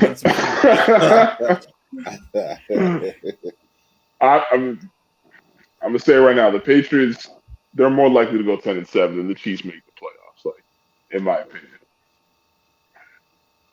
Wow. The Patriots are the 3rd best team in the division. They're the 3rd best team in that division. First off, the jury's still out on Tua, so let's not put a stamp on my name. The problem is the jury's still on Tua. How many games did they win last year? The Dolphins are still better than them. The Dolphins are still better than them, and the jury's out in Tua. That's how good Miami got. Can we? How many Can we games did put? Miami Are win? we? And Miami Are we? owns the Patriots. Wait, too. we can't put locks on the same game, right? It has to be different games, right? You can do whatever you want. We can't pick them again. You can do. Yeah, you just can't pick them again. Oh, okay. I got a lock on the Patriots winning. Well, looks like Anthony's out. Anthony's out week 1. Oh man. Oh wow. I hate to see it. Love to see it, actually. Love to see it. I can't wait. My picks for hard to top that, but I make it a consensus. I also have the Bills for the AFC. I have the Bills winning the AFC East. I also have the Bengals winning that division, even though I really wanted to pick the Ravens, but the Bengals are gonna have a good year. The Titans are winning the South, and the Broncos are winning the West. I have the Broncos winning the West. That AFC West is a crapshoot, man. It's a crapshoot, but I like Russell Wilson. I like Russ. I think, like Dylan said, I think they literally were a quarterback away from being a playoff team last year. So, Broncos Nation, let's ride. Broncos. Man, I hate Russell Wilson. and then I act surprised I'm shitting on the fucking Broncos. You think I like Wilson? Russell Wilson is such a cornball. He's so annoying. He's annoying as fuck. Like, I don't like him. Like all the time, man. He's all over social media. Everywhere I go, I see him. Broncos country. That's right. He's so corny. He's so like I like him as a person. He's so fucking corny. Jeez. NFC, I've got the Eagles also, even though the Cowboys are dangerous. The Cowboys are dangerous, but to his point here, what the Eagles are doing is what you do to develop a quarterback, whether you believe in him or not. That's what you do to develop a quarterback. You get him, you make sure his line's good, and you add weapons. You don't take shit away from him. That's how you develop a quarterback. Well, I think the Cowboys are dangerous because I think the Cowboys have a top 5 defense. So, I don't. That's why I think the Cowboys. I think the Cowboys' defense is going to be really good. You give Mike Parsons a year of experience. Parsons is probably going to be Defensive Player of the Year this year. He's going to terrorize the league. I also don't think Trayvon Diggs is as good as people think because he gets killed. But see, here's the thing, Dylan. He can't possibly be as bad as he was last year. He can't. But the thing is, I don't think he could be as good as he was last year. I mean, he won't get as many picks, but he'll get half as many picks. But if he's given off 1,000 yards, that's what I mean. The way he was getting cooked last year, he can't. He has to get better. He has to get better, Dylan. In the playoff he's game, not going to be an elite corner, but he's going to be better. When they were playing San Francisco, I was getting furious because they were playing Trayvon Diggs 15 yards off of fucking Ayuk and fucking Debo, and I was like, "There's no way you could really believe in Trayvon if this is like how you're playing him." What we're doing. I watched Tim Patrick cook fucking Trayvon Diggs for like 65 yards in that Broncos game last year. I was like, oh my God, he's getting killed. I think he goes from being a bum to just being below average. The problem is it's hard to call somebody a bum when you have like 12 interceptions. Well, if they throw the ball at you 90 times. Exactly. If you're a good corner, like good corners don't get targeted. You know how many picks Jalen Ramsey would have if they threw the ball at him that many times? Come on. What? Good corners don't get targeted. When you get targeted a lot, that just means something. It does. That means they're trying you. I think he will just get a little bit better. That's all. I'm not. This was always my argument with my brother about Revis and Sherman because he was like, Sherman has so many more interceptions than Revis. I was like, it's way easier to get interceptions when the ball's getting thrown at you. Like, and the Seahawks played that kind of weird, like they played the cover zone-ish three thing. where you had Bobby Yeah. Wagner in the middle and you had Cam over Well, the you top. can do that when you have Bobby Wagner and Cam Chancellor roaming out there. You can do that. Revis would be on the island by himself in fucking zero coverage, and you wouldn't throw at his side of the field. You wouldn't try it. You wouldn't try it too often unless you had a big. His kryptonite was just. I mean, and there weren't too many Stevie big Johnson. uber athletic receivers or really fast guys. But I mean, it was Stevie Johnson. There weren't too many. So his kryptonite was Stevie Johnson. That was it. He got beat. Randy Moss in his career against Revis has 80 yards. Right? He has 80 yards on 4 catches. A lot of it in one game. On one catch where Revis tore his hamstring. You say what you want, though. He cooked Revis on that play, though. Well, again, he tore his hamstring. So, like, he got cooked. Cooked. Because the hamstring was torn. Have you ever ran on a torn hamstring? His hamstring got torn because he got cooked. And guess what? That was in the one of the last games they played. That was, I think, in the 8 games they played. He only had 4 catches, and that was it. But 4 catches for 80 yards in your career against somebody. James is going to play that highlight for the rest of your life, Dylan. James is going to. That's fine. And let me go get the other highlights of Randy getting fucking suplexed. Again, in your total career against somebody, you have 4 catches for 80 yards. That's incredible. And you played that man 2 times over 4 years each year? Come on. That's incredible. And Randy's arguably the greatest wide receiver of all time. And you did that to him? Come on now. Arguably. I don't think I'm a Randy hater. I think T.O. is. But that's an argument for another day. Jerry Rice is a cheater. It is. I'm going to move on because we're not going to do this tonight. Jerry Rice isn't a cheater? We're not going to do this tonight. What substance is banned in the NFL? I'll answer that for you, Anthony. It's Stickum. I'm about to say it's a book. It's Stickum. Stickum is what's banned in the NFL. And Jerry Rice admitted to using Stickum in the NFL in his time. That means he's a cheater. Okay. All right. Cheater. We're not to. My NFC looks a lot different than y'all NFC though, because I have the Eagles. I do have the Eagles winning the NFC East. I have the Saints winning the South, but I have the Vikings and the Cardinals winning the divisions. Hard. Yes. You know, Kyler Murray loves Call of Duty, and Call of Duty comes out in the middle of football season. Why the Cardinals? But I wasn't expecting because before the injuries happened, the Cardinals were the best team in football last year, and everybody seems to forget. Colt McCoy won 4 games for them.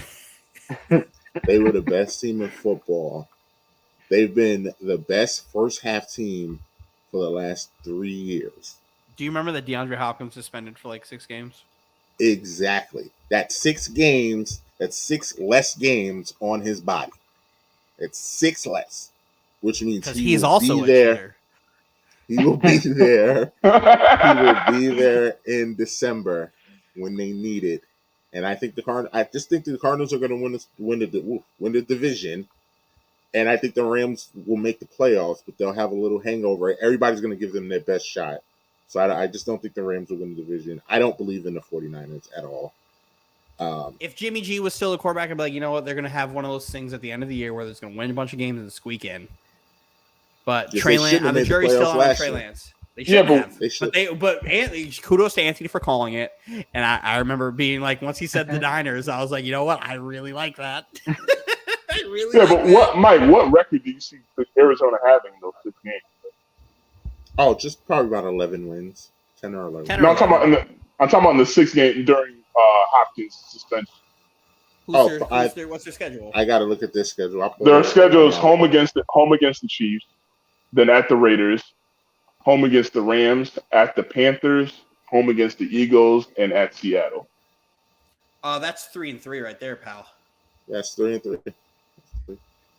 That's 3-3. It's 3-3. They could get 4. They could get 4. I think they'll play the Rams really well.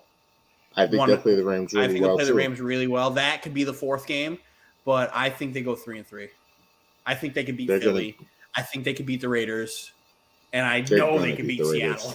I know they can beat Seattle. I know they're going to beat Seattle. I'd put the house on the. I'd create an alternate spread of them winning by fucking 21. So if y'all have them going 3-3, that means y'all can see them beating the Raiders, but y'all can't see them beating the Panthers. Oh yeah, no. I have them beating the Panthers. I have them beating the Panthers. Okay. I have the Raiders, the Panthers, and the Eagles. I mean the Seahawks. I'm sorry. And then I think they could beat the Eagles, and I think they could beat the Rams. So it's just those are toss-ups. Those are pick-ems to me. They could go anywhere from. But if I had to put money on 3 of them, I'd put money on the Panthers. I'd put money on the fucking Seahawks, and put the Raiders. house on the Seahawks game. Why the Raiders? Why the Raiders? Why do you think they can just? The strength of that Cardinals team is better than the weakness of the Raiders team. The weakness of the Raiders team. That's definitely a game I'll be willing to bet you on too. That personally offends me that y'all think they can win that game. Hey, I might use that. Suicide pick next week. The Cardinals have a better wide receiving group than you guys have corners, and they have a better defensive line than your offensive line. Their defensive line is going to terrorize Derek Carr. So, that's why I think they can win that game. It's just matchups. That's all it is. It's just matchups.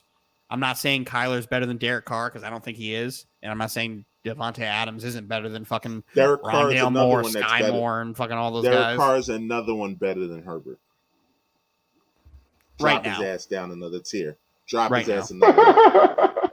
I'm not going to answer that question. I'd still rather have Herbert, but I think Derek Carr right now is better than Herbert. Drop his ass down to number 9.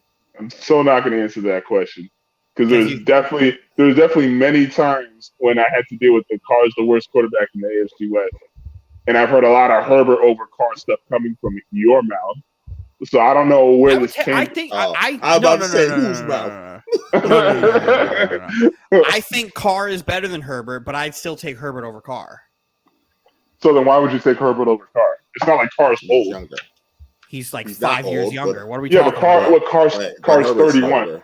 Carr's 31 in his prime. And Herbert's 24. 23. Yeah, I was 23, 24. 24 in his prime and has a crazy arm. And he's mobile. That's why I'd take Herbert. Carr's mobile too. Not as mobile as Herbert. What are we doing here? Derek Carr's a little bit more mobile than Eli Manning. Derek Carr just sometimes he's scared to run. I think that was I'd be scared to run too. Have you seen him run? He's not the guy I want running. When he tried to run when he was younger, he learned his lesson. He's not the guy I want running. He's pulled off a few good runs. There's a reason why Derek Carr would sit down on the place where the quarterback was going to run. Come on now. But I think you guys are absolutely fucking crazy. I see the Cardinals beating the Panthers, the Seahawks, and I give them a maybe on the Eagles. But that's 3-3. I said I give them a maybe on the Eagles, so I give them 2-4, 3-3. Yeah, but I don't think all those games are. I think all those games are very winnable. I don't think there's any game where they absolutely get fucking squashed. I think all those games. Yeah, I mean, honestly, they could catch the Chiefs slipping. Remember, the whole NFL was catching the Chiefs slipping in the first half of the season last year. I wouldn't be surprised. I'm not going to pick them, but I wouldn't be surprised. Would I be shocked if they beat the Chiefs? No, not at all. So, Mike, what's your lock-in pick for Week 1? Let me look at the schedule. I'm laughing because I have to look because my initial thought, honestly, was picking the Ravens, but I didn't want to. I didn't want to do that for Week 1. But I am use the Ravens again. Exactly. That's my hang up because I really believe the Ravens are going to win easily, but I want to save that Ravens. I mean, they got to play the Browns a couple times. Mike, let me give you a little insight on what my other pick was going to be. The Panthers. Ooh. The Panthers at the Browns. That's a very winnable one. And it'll be the only time you're ever going to want to pick the Panthers. Yeah, an angry Baker Mayfield. The Baker Mayfield revenge game. That's the only time you're going to hear about it the whole fucking year. But then it's like you get the Panthers out of the way early. And then you still have all the good teams. Ooh. I don't think the Panthers are a lock to beat the Browns week 1. That's the thing. Ooh, boy, I'm looking at the schedule right now. I mean, if I were you, that defense is Denver and Seattle. I'm looking at Denver, Seattle. Denver and Seattle. I might have to use my Denver bullet early because I hate week. You don't want to use your Titans bullet. It's so right now. That's too early Denver, though. Seattle. I don't think so. Seattle, Tennessee. No, because I want to save Tennessee for one of them games. Yeah, I would save Tennessee for later. Oh, what about San Fran? I don't trust San Fran, Chicago. I don't trust it. I do Chicago? trust New Orleans, Atlanta. I trust New Orleans, Atlanta more than that, though. I do too, but New Orleans is but you can keep New Orleans though. New Orleans is going to be good. But we just talked about. I don't know. I would do Baltimore. I don't know what your Lance is yet. The problem is with Baltimore, you lose them early. But so what? Why don't you use your Colts bullet since you hate them so much? Who are they playing? Oh, the Texans. I might just do this. Whoever the Texans is playing, that's Mike's pick for the week. Actually, you know what? It's either but I really don't like the Colts. I really but then you pick them week 1, then you don't got to pick them again, and then you can you can plot on their downfall. I will take the Colts. I will take the Colts in my suicide pick. I will take the Colts for my suicide pick. My superb owl pick is the Bills over the Saints. That's not a bad pick right there. Is it because Jameis is going to throw 4 interceptions that game? He might. And the sad thing is, if that comes true and it's Bills Saints, I would be rooting for the Saints so much because I just like Jameis. I think he's gotten a raw deal for most of his career. What? Yeah, I think he's not as god awful as everybody acts like he's god awful. He throws a lot of picks, but he is not god awful. Jameis is actually really. Jameis is actually pretty good. Jameis is not really good. Don't do that really good thing. He's actually really good. He throws picks. He throws picks because he has Brett Favre syndrome. Like he would be what Brett Favre is now. This is what Brett Favre. And the thing is, he just throws. It's not like he's never had talent. It's not like he's never had talent. Since he's been in the NFL, he's had a top 5 wide receiver on his fucking team in Mike Evans, and they had Chris Godwin on the same team.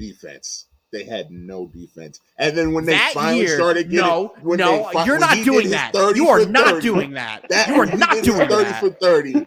You are not doing that. Don't do that to that fucking team. They wouldn't have won the Super Bowl, but they would have made the playoffs. You want to know something crazy, Mike? You want to know something fucking crazy? Made the playoffs. That team that got Tom Brady was the same team that was there for the last 2 years. And then they added Tom Brady to it. And they got better both of those years, Dylan. That's what I'm saying. They were growing. I'm not saying he would have won the Super Bowl. He wouldn't have won the Super Bowl. 30. He threw 33 and 30. They would have won. They would have gotten to the playoffs. They would have gotten. Would they have? Would they have? They would have gotten to the playoffs. I believe. If Tom Brady would have gotten there sooner, absolutely they would have. Jameis never made it to the playoffs. Jameis throws games away. I don't want to hear that shit about Jameis being a really good quarterback. He's not a really good quarterback. He's never been a really good quarterback. We're going to see when he goes to the Do you think he was good last year? No, actually. Before he got hurt, yes. I don't. They were going to make the playoffs last year. They were going to make the playoffs last year. Do you know what my favorite part about Jameis Winston last year before he got hurt? That Panthers game where he decided he was going to do 360 fucking no-scope throws and throw fucking 4 interceptions and Sean Payton sitting there on the sideline like this. But you're nitpicking one game, though. Like, he went 5-2. They were gonna make the playoffs last year before he got hurt. The best part about it is those games where they won, he didn't throw a ton. That Packers game where he had like 5 touchdowns, you know how many yards he threw? It's like 100-something. He threw like 140 yards. The defense put him in the fucking red zone every time. And they just chucked it up because that Packers team was trash. Listen, we can have every excuse you want this year because they're the problem win is that Saints team is good enough to win without him. That Saints team is good enough to win without him. The problem is when you had last year where you lost Jameis and then you also lost Taysom Hill and then you had Ian Book. Remember when I was shitting on Notre Dame earlier? Ian Book, Notre Dame quarterback from 2 years ago. That's what happened. You had a fucking guy who had no business being in the NFL playing an NFL game. And still almost fucking won a bunch of games because of that defense and fucking Alvin Kamara. And yeah, they're doing everything you do to develop a young quarterback. Jameis is like 30. He's not young anymore. Jameis is 28. 30. Bruh, he's the same age as you.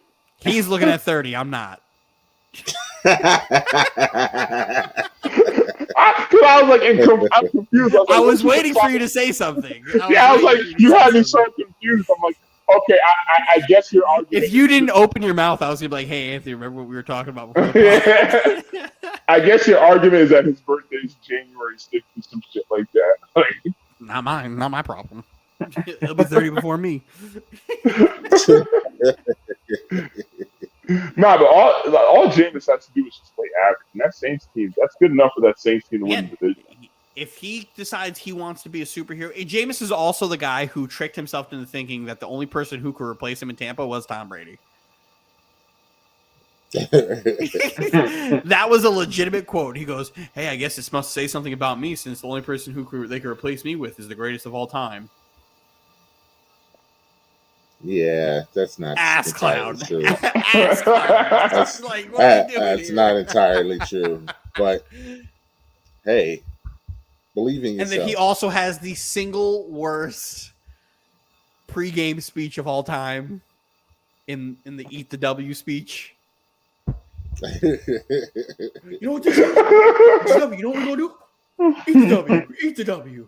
And everyone was looking at him just like, okay. Did they win that game right away? No, they didn't. They did not win that game. That's what makes that speech even worse. They didn't win that game.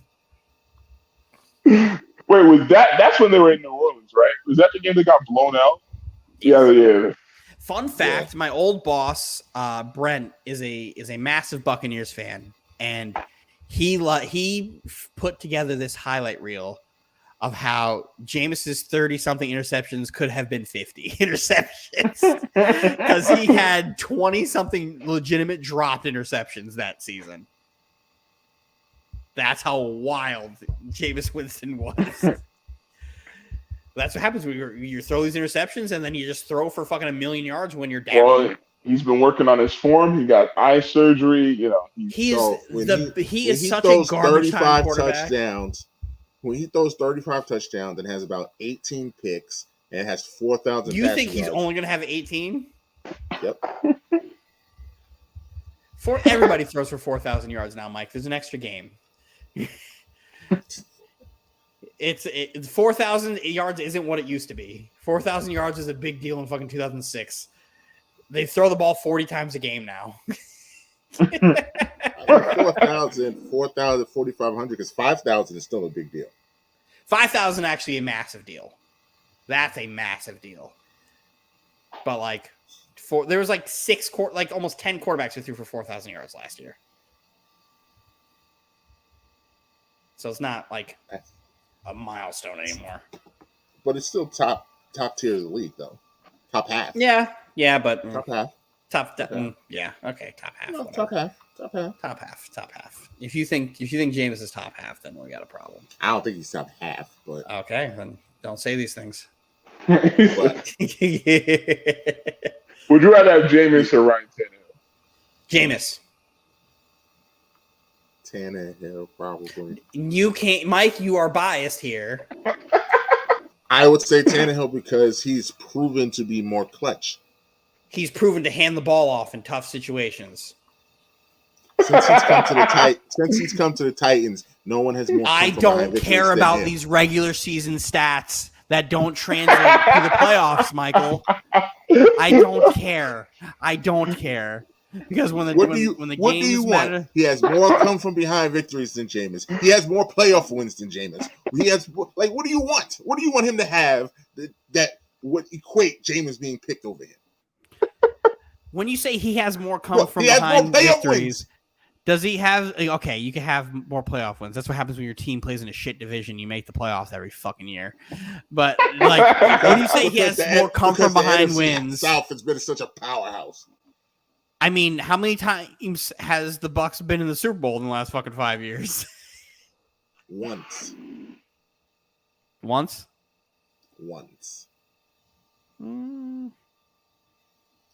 No team from that division has been to the Super Bowl in the last 10 years except for the Bucks once when they won. Last time I checked, not the Bucks, but I'm talking about from the division as a whole. In the last 10 years, Falcons. You have 3 teams in that division. Goddamn Falcons! You fucking clown! Falcons. And the Panthers. Fucking Matt. Oh yeah, the Panthers too. The Panthers, the Falcons, and the Bucks all were in the fucking Super Bowl in the last 10 years. What year was the Panthers in the Super Bowl? It was 2015. 2015. The Broncos. Remember the Broncos Panthers? Yeah, you remember that? That was the year they went 15-1. That was the year I broke my leg, Mike. Cam. Okay. All right. Cam Newton's MVP season. We forgot about that. Mm-hmm. Oh, remember when hey, Anthony, you remember when the NFC South was this fucking powerhouse? Name another division that in the last 10 years has 3 teams in the fucking Super Bowl. 3 different teams out of the same division to go to the Super Bowl. The AFC East. 3 divisions in the same 3 different teams in the trips. division? 3 trips. 3 different teams. 3 different teams. Saints. I mean, not Saints. Chiefs. Broncos. That's it. Because your answer is the NFC West. Yeah, it's I don't. Your answer is the NFC West. That is your answer. You have the Niners, you have the Rams, and you have the Seahawks. Sir, that's been the best division in football the last decade. How many Super Bowls have they won? Ooh, 1? 2. All right. Fact remains, Saints are going to the show. Okay. Saints are going to the show. That's all I got to say. I'd still rather have Jameis Winston than Ryan Tannehill. That's a malarkey. It's not. Ryan Tannehill's really good at handing the ball off.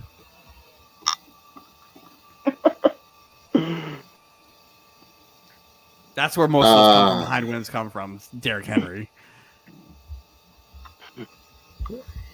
And then he runs the ball and they gets into the fucking red zone and they score touchdowns, but the quarterback gets all the glory.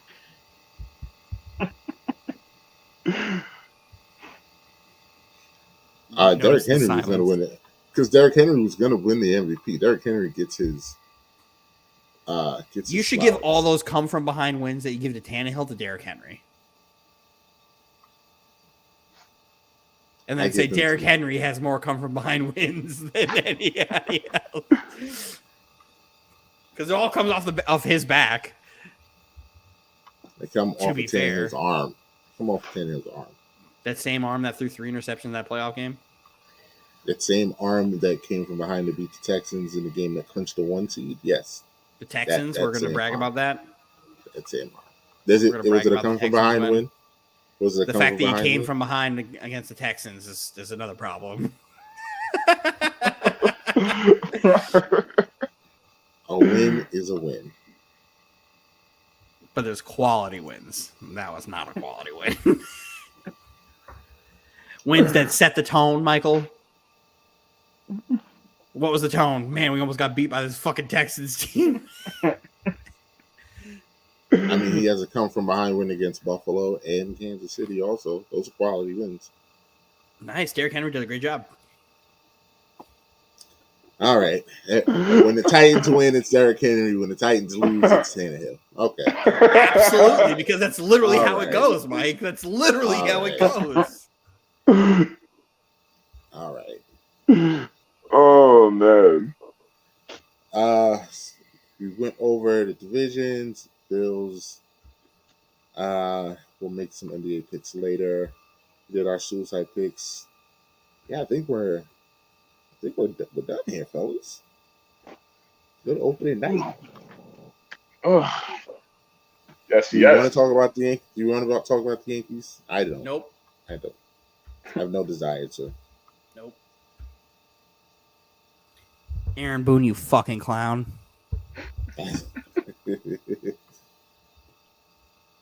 No. Fired last season.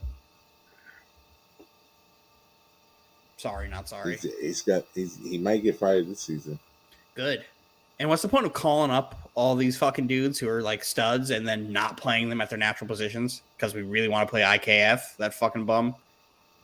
I don't know what this love affair with IKF is. I don't know what it is. It's literally Aaron Judge by himself. It's literally what it is. It's a whole offense. Do we think he's going to get 61?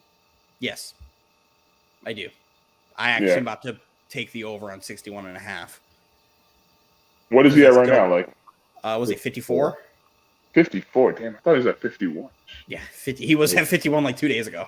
Oh, really? Yeah, I saw a headline. It was like Aaron Judge was 51st home run. I was like, this train just keeps on rolling. I mean, if we get luck, maybe if luck will have it, we would just play the Twins every game for the rest of the year. Every game, because we just crushed the Twins.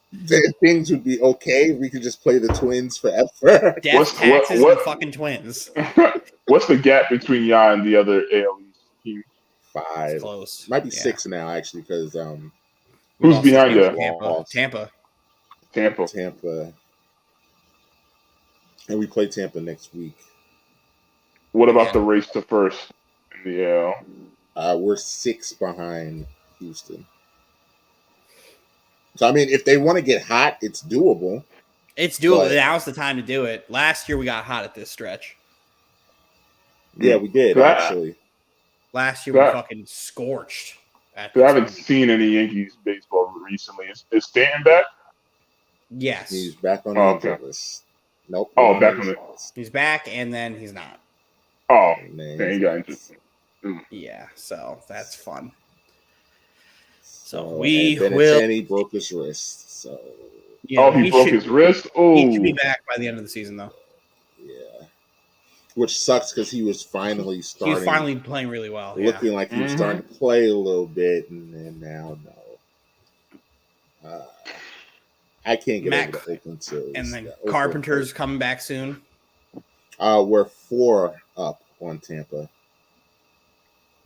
Yeah, but that's just because our game is postponed today. We're doing doubleheader tomorrow. Yeah, we're doing 2 tomorrow, so we might be able to push that back. We're 6 up on Toronto. Boston sucks. Baltimore Rogers' most hated rival that the Yankees can never lose to. Is actually in 4th place and actually fighting for a wild card. Well, actually, they're not going to get the wild card, but they'll fight. They'll fight. They might get 500. They still can sniff 81. They got to turn it up, but they could sniff it. Yeah. What do we have? 54 losses. Houston has 49 losses. So I mean, it's there. They're begging for us to take it. Begging for us to take it, but I don't know. We'll see. The National League. Who's also like kindly crumbling is the fucking Mets. Yeah, this Mets Braves thing has gotten real interesting. The Braves are just playing unbelievable. The Braves have won like 64 games since June 1st. Mm-hmm. God damn. Yeah. They're unbelievably on fire. And Mets fans just don't know what to do with themselves. They were so busy laughing at the Yankees. This potentially could be the worst baseball season in New York baseball in I don't know how long. For the Mets and the Yankees to potentially blow these leads. With the talent on these two teams could be I can't even put it into words. because as good as the Braves are, there's no way they should have caught the Mets. No. There's no reason they should have caught the Mets. No. They're only a game back. They have the same record. The Mets have played one more game. They have the same record. You got the Dodgers. They're on the island by themselves. No one's catching the Dodgers. I've been saying this for a little while now. We're all just playing to lose to the Dodgers. That's kind of what's happening here. We're all just playing to lose to them, unless we get to the playoffs and Kershaw decides, I want to go back to the choking version of me and not. We're all playing to lose to the Dodgers because that team is just unbelievably stacked. Like, unbelievably stacked. And here we are. We're live right now. I'm watching the Storm and the Aces, and Chelsea Gray just hit a 3 with a minute to go to give the Aces a 3-point lead. And they are about to end Sue Bird's career. That's what's about to happen. Because she's about to score again. Because the Aces just got to stop. She's got the ball. Pick and roll. Step back. Swish.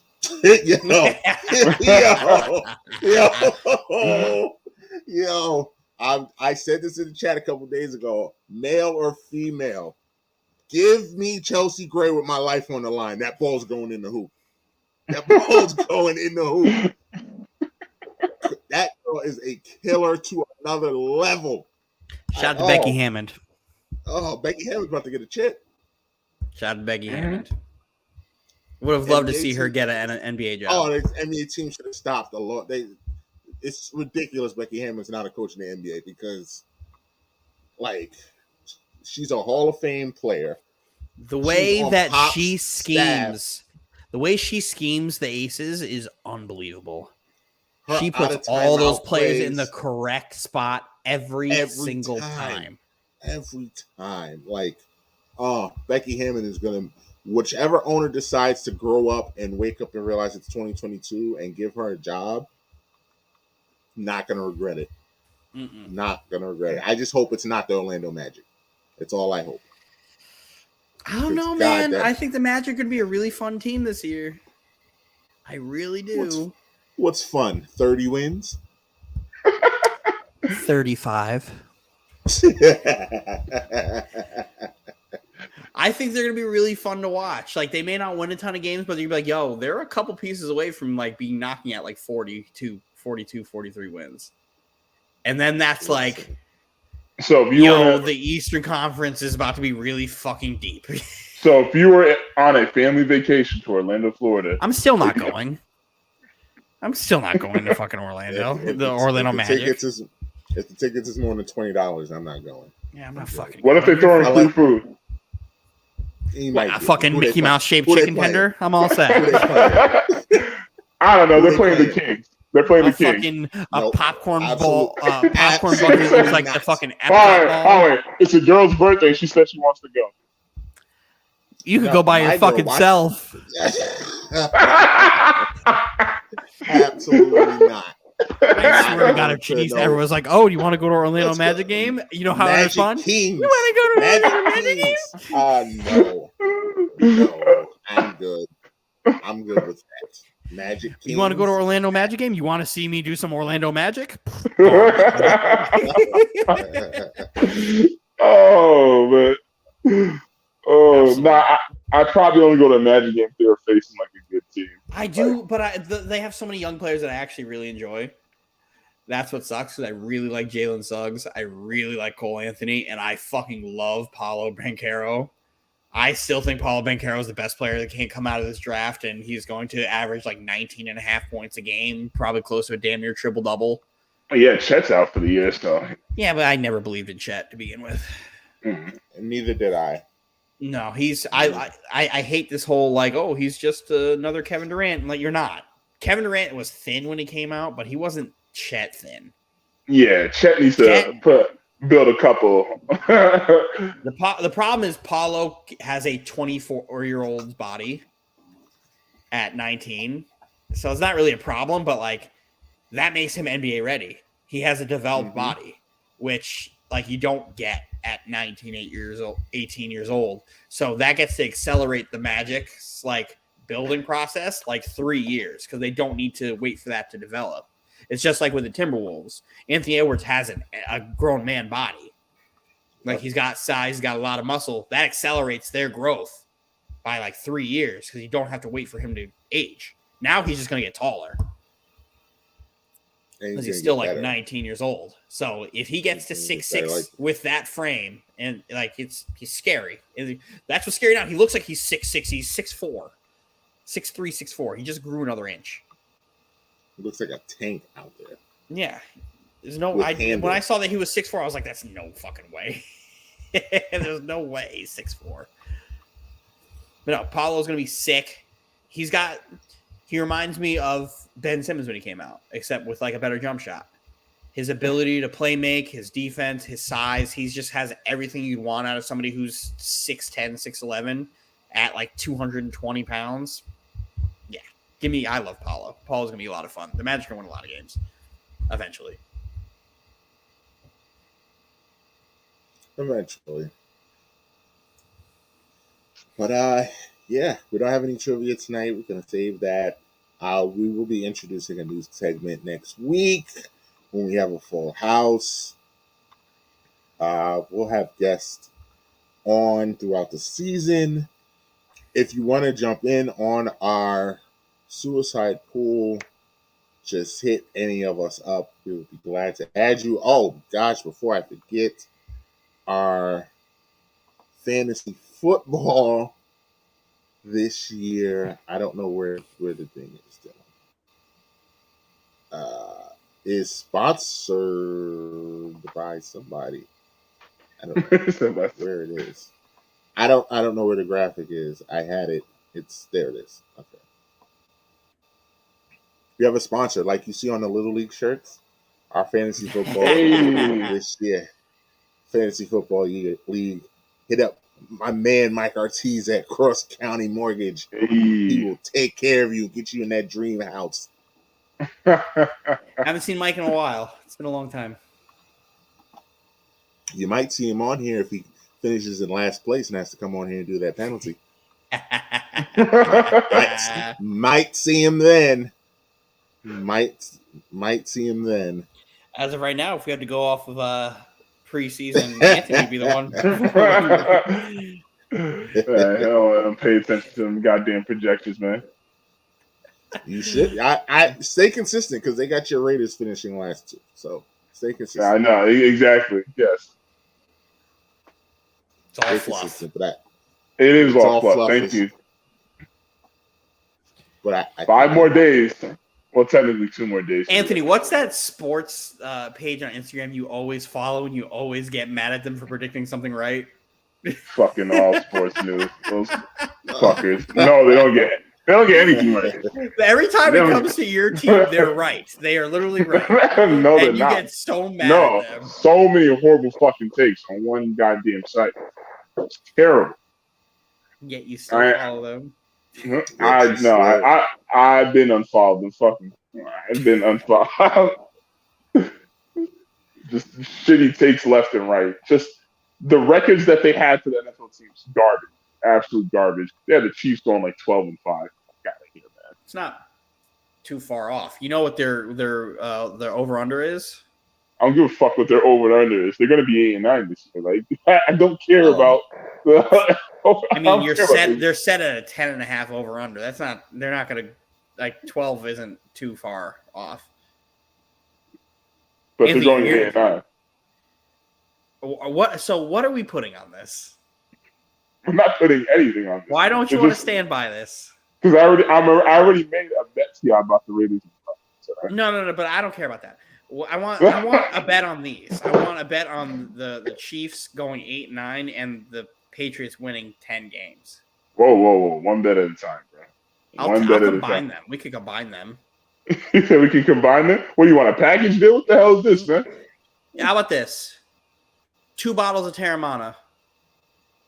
Woo! 1 for each. 2 bottles of Terramana. 1 for each. Okay. No, and I'll think about it. Terramana and a case of Zoa. If you make it Terramana and a case of Diet Coke, I'll consider it. I'm saying I'll give you the Zoa. You can give me the Diet Coke. And what's the bet? Chiefs finish 8-9. Patriots finish with 10 wins. I want the over and I want the under. Like, give me more than 8 and give me less than 10.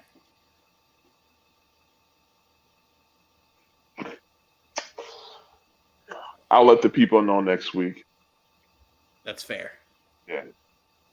He gonna wait till he gets one game in the pocket. That's what he If it turns out the Chiefs are 1-0, the Patriots are 0-1, he's like, nope. Nope. If that happens, we could bet only one, and I'll do the same bet for one. I'll look at the paperwork and all that, but I'll let the people know next week. So it's a lot of stuff to think over. All right. Well, we're gonna get on out of here. I'm trying to wait for this game to finish, but we're doing 10 minutes to check a replay. So follow us wherever you get your podcasts. We are on shout out to Anchor, Apple Podcasts, Google Podcasts, Spotify, YouTube, Twitch, Amazon Music, iHeartRadio. We're on all of it. Wherever you get your podcasts, we're there. Please hit that like, share, and subscribe button. You see it on the screen. This is first episode of many. We're back on the grind. And we're going to be bringing this content to you. Every episode will not be live like tonight, even though it was fun. We'll save special episodes for the live episodes, but we'll be back to let Dylan do his masterwork with the editing. And we will go to our goodbyes. Let's give Anthony that solo. Alrighty, guys. Season premiere. A lot of great things coming. Feels good to be back on off season. A lot of crazy, reckless, but very smart predictions at the same time to come. And I'll see y'all next week.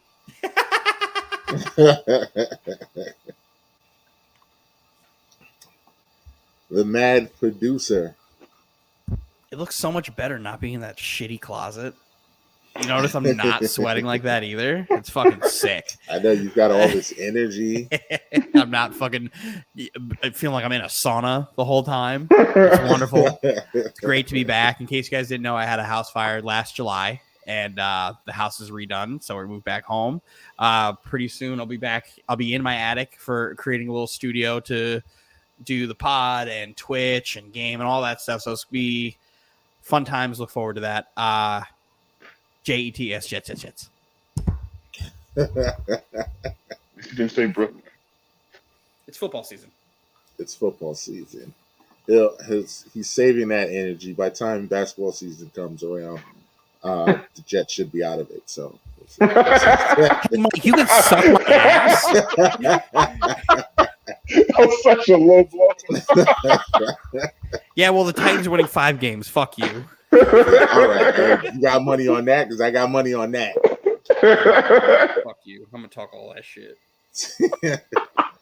Thanks to everyone who checked in today in the chat. Shout out to the OTTR crew for jumping in the comments section. I will be on there live on Friday night. You do not want to miss it. I'm going to have a lot to say. Once again, shout out to my tag team partner, Maverick. I see you. But yeah, thanks everyone for checking in. Follow me. You see the socials. IM_MBJ on all the socials. Follow the Speak On It podcast on the socials. And we're here. Like I said, we're going to be here every week. We got a surprise for y'all next week. We'll have a full house next week. We had we're missing Roz and James, but both are out for great reasons. So we are still a family. We are still here. We're rolling on. Like I said, we got a surprise for you next week. We're gonna have special guests this year. Have a couple.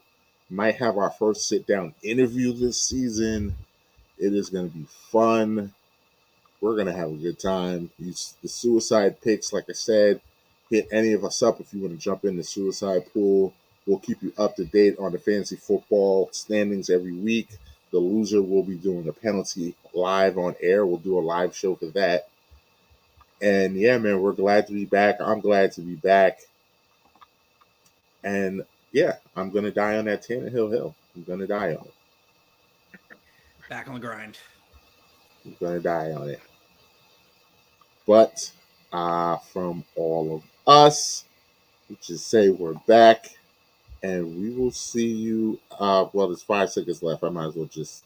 I'm gonna take a stab at it and say that Sue Bird's career is gonna end in about 5 seconds because they're down 5 with 5 seconds to go. So with that, we say we will see you next week, and it's football time. Let's go. Go Jets.